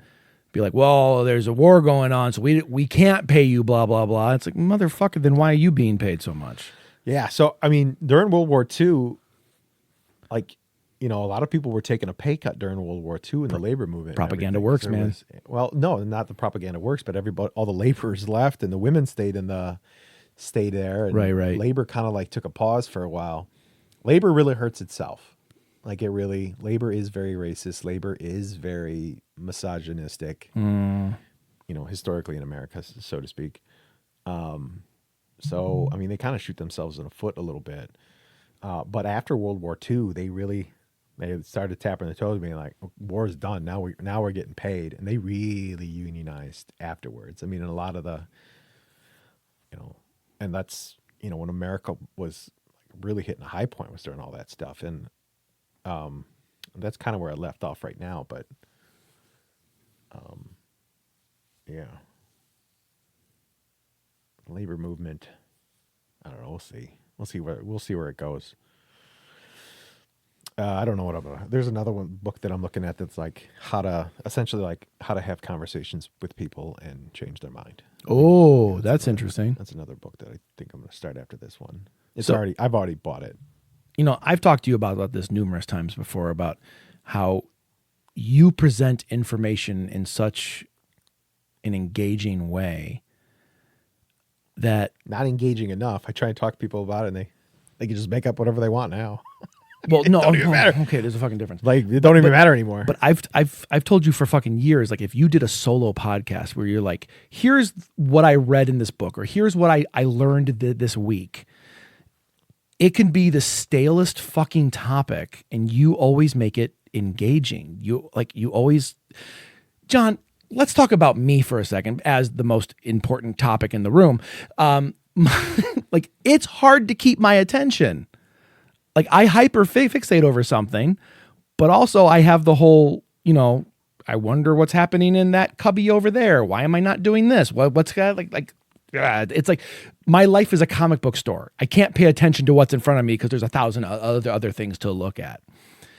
But every time you tell me about something that is engaging to you, that you find interesting, just by talking about it, you have this innate ability, and you're not trying to. It just comes out that way. You've always been this way. It's captivating to listen to you. One of my favorite birthdays ever was when you walked me around Elgin and told me about all the architecture, like history. It's like, well, this means this. This little, teeth thing, the dentata, meant that you were near a train station, because up and down the train station, that's as close as it could be to the train station, is for like blocks away. You're not going to see that. So you can tell like these buildings were built in this era during the train time. And then you're like, okay, well, this is obviously a basket, like this relief on the side, like it's a basket. So this was designed to be a grocery store. And then we look down, we're like, oh, fuck, it's a restaurant now. It was probably a grocery store before. You know, like it was so captivating to go through this. And not to talk ill about your career, I would never give a shit about this. Like they don't do that stuff anymore. I've done the Chicago architecture tour, bored out of my fucking skull. I don't give a shit because they didn't present it in a way. The information could be captivating unless it's delivered in an interesting way. I'm not going to pay attention. I would love to be a docent on one of those tours. A docent, what's that? That's the guy that gives the tour. Oh, like a tour guide. Yeah, but when it's like a museum type stuff, It's called a docent. it's a docent. I would love to do that stuff. So doing tours. Would be why so don't much you fun. do something like that with like a tour through things you're learning? I don't like when it comes to video. It's like I don't have a good camera, and I didn't tell you video. Fucking do a podcast. We'll just do the podcast. And John, okay, here's the dirty fucking secret about video, right? Would I tell this to a client? Yeah, fucking A, if they were going to pay me for other things. Quality doesn't matter. What matters is the content. Simon Sulik is like the proof of that. I don't know who that is. He's the weightlifter guy he's a complete meathead. Perfect. And he Yeah, talks for a right. half hour straight. Yeah. It's just him rambling about shit and just being goofy. And So? people love that guy. But that's what I'm saying. But he's also a freak in nature. Oh, okay. But you're engaging. You know this. You know you've always been the instigator of our group. You've always been the one where it's like, we're going out to do this tonight. And everyone goes, all right. Like you've been that pulling people out of their comfort zone to be better. Right? I didn't go stand in line for Star Wars because I heard about it. You fucking called me and said, we're going to go stand in line in Star Wars. You better show up. And I was like, oh, all right, I'm coming. I had no idea it was a thing. So you've always had this ability to reach people even when they don't want to be. And then you have a way of making something that seems dull or just not interesting into something wildly compelling. Our very first episode doing this, we talked for like an hour before we hit record because you were talking about World War I. And I remember when you first started talking about it, my brain was like, I don't fucking care. Yeah. And then you just kept talking and I just sat there. Like I sat there without moving. I remember it because like when I finally moved, my back hurt because I was sitting in one position for so long. And I was like, oh my God, I am so interested in this. And then I went to go watch some YouTube videos, couldn't fucking make it through a minute of each. Being able to express information in a compelling way is 10 times more important than the information you're actually giving. If I did a podcast, would I be able to host it on Vimodalen? Yeah. Oh, I told you that from the very beginning. I told that from everybody on the Lowe's Dudes things. If you want to make something, fucking, I'll put it up. I would do. And then you don't have to pay for anything. I have my recording thing is like literally right next to my desk. And dude, like all you need is audacity. And I'm going to tell everyone out there, legitimately, this is what I actually tell clients too. Everyone needs a podcast. Podcasts are the hands down the easiest thing you can possibly do. And it's the most engaging thing because long form content, people crave long form content. Wait, what about Audacity? Audacity is a free audio recording and editing software. It is ridiculously powerful for a free software. It is so amazing. Is it the SoundLab audio editor? That's it. Is this it right here? I don't know. I've never seen it as an app. Real quick, because I'll download it like literally while we're talking.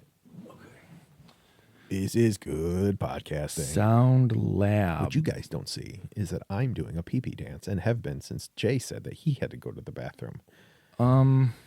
This does look like it, but I don't know it in. Oh no, this is it. Because no, I don't fucking know.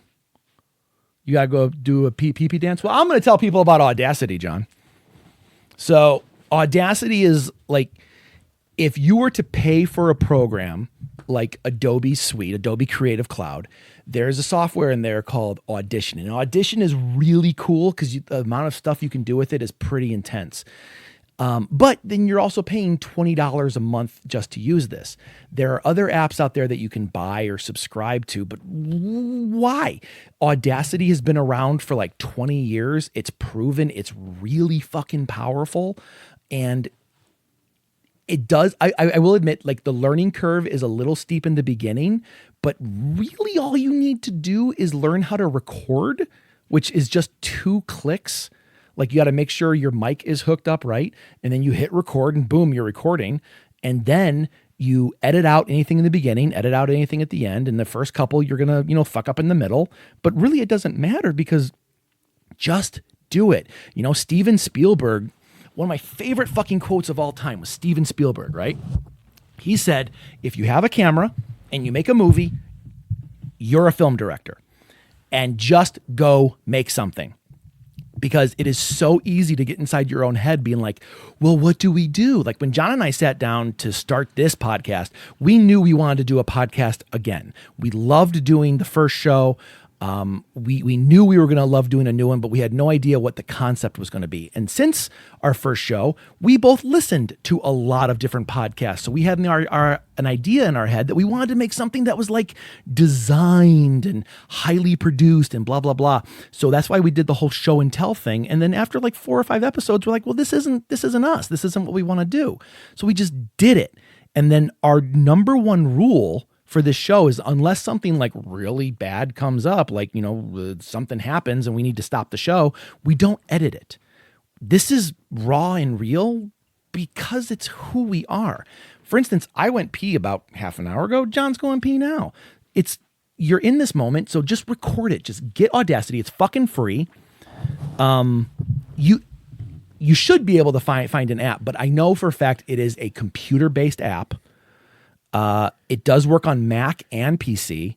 I have a PC. 100% free. I have a PC. Yeah. I'm going to hook it up. I'm going to start a podcast, and I'm going to call it Sticks and Stones. Whoa. That's clever. You've said this before, yeah, right? I wanted to do a fossil and bookstore. That's it. Thank you. But Sticks and Stones could also be architecture and books. Yeah. Holy shit. Foundational, historical. I fucking love that. Sticks and Stones podcast. And to play off the whole. Okay, that's the other thing. May break my bones, but words will never hurt me. There you go. That's what I was thinking of. Yeah. Don't get too caught up in the fact that someone else has the same name. If I would say, if you're aiming to make it a business, yes, make it something that no one else has, like a title that no one else has. But if you're just doing it for fun, it doesn't matter. Do Sticks and Stones with John. Okay? And then just make sure your logo looks different than the other Sticks and Stones show. Like, I have a show on my business page called Coffee and Cameras. There's like 10 other coffee and camera shows. I don't care. Because if you're watching mine, the chances are if you see someone else on camera, they're going to go, well, that's not them. That's not Jay. So don't worry about it. Unless you're going to make it into like a full-fledged, marketed, branded fucking business. What do I have to give to you for you to put it up? Preferably the final file. What type of files are these? I would, okay, so if you give them to me as a wave, so Audacity will export as a wave, which is a high quality audio file. I can manipulate everything. I can put it out as an MP3. Mm-hmm. And I can also like take the logo for it and put it on there and make a video and put it up on the YouTube channel as well. So you get double exposure. So we run our shows through Podbean, which is a podcasting hosting site. And I already have the RSS feeds already set up and everything else. And that's like $120 per year. And that just says like we can have a hosting place for it. And then YouTube, then we have YouTube-based stuff. I stopped doing this because like no one was watching it on YouTube, so I just said fuck it. But if you want to do that, I can post it on YouTube because we have the YouTube channel, and then I can post it on the Podbean, and then that goes to all the different sources. All the things. Yeah. I'd probably give it to you like via the Google wheel drive. Yeah. Yeah. Now, you would, in order to give it to me as an MP3, which is the only way people will be able to listen to it online, because you can't listen to a wave online, it's too fucking huge. There's a plugin for Audacity, and that's one of the reasons why they keep it free, because if it was built into it, it would be like, well, now you're getting on our territory of all these other software that costs money. But there's a plugin called Lame, Lame, and that allows you to export as MP3. So if you give it to me as MP3, that's half the fucking work. And I'll give you the exact like setup. Like you want to do it at 192 KB or 320 KB, nothing below 120. I'm sorry, nothing below 192. These are fucking googly numbers. I will give them to you. If anyone's interested, I can set you up with all the information. Okay. It looks like there are lots of sticks and stones. Yeah. So Sticks and Stones with John, or John Sticks and Stones. Yeah. Oh, that'll work. John Sticks and Stones. Yeah. Yeah. Dude, like, make it you. It doesn't matter if someone else has the same name. How many movies have the same name? A fucking lot. I wanted to do there was something else that I always wanted to do, have a design studio called Vast.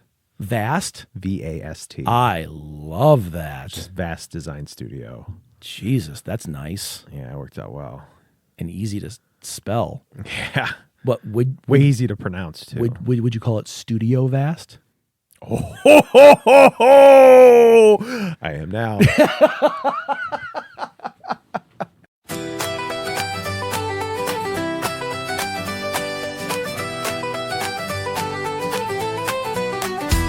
We'll drink to truth and sanity and whiskey by the glass. We'll drink to boots that march ahead and not stuck up their own ass. We'll drink to folks with common sense and eyes not full of scum. And when the toast comes round again, we'll drink to all the dumb. There's flags upon their pickup trucks and hats of crimson red.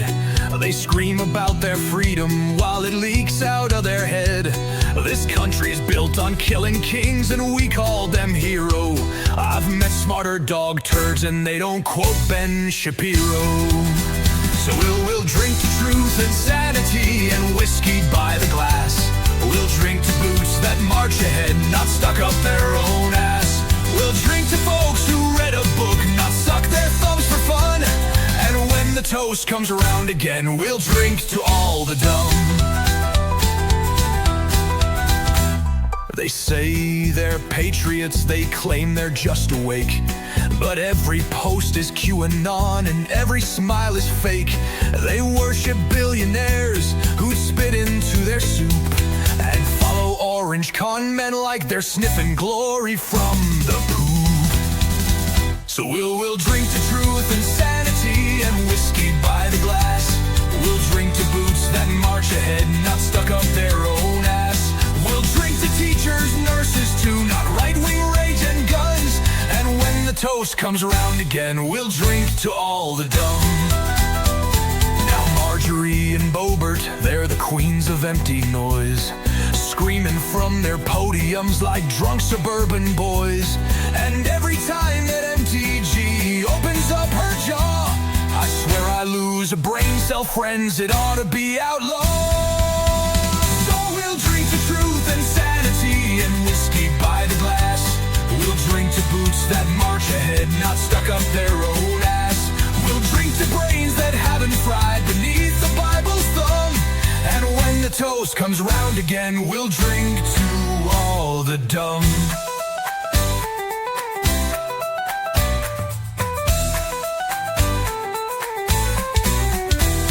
But here's to all the thinkers, the fighters and the kind, to those who speak with heart and wit, not propaganda's grind. And if you ever feel alone, just raise your glass with pride. There's still some bloody sense left and we'll drink till it's revived. So we'll drink to truth and sanity and whiskey by the glass. We'll drink to boots that march ahead, not stuck up their own ass. We'll drink to love and facts and friends and kicking out the scum.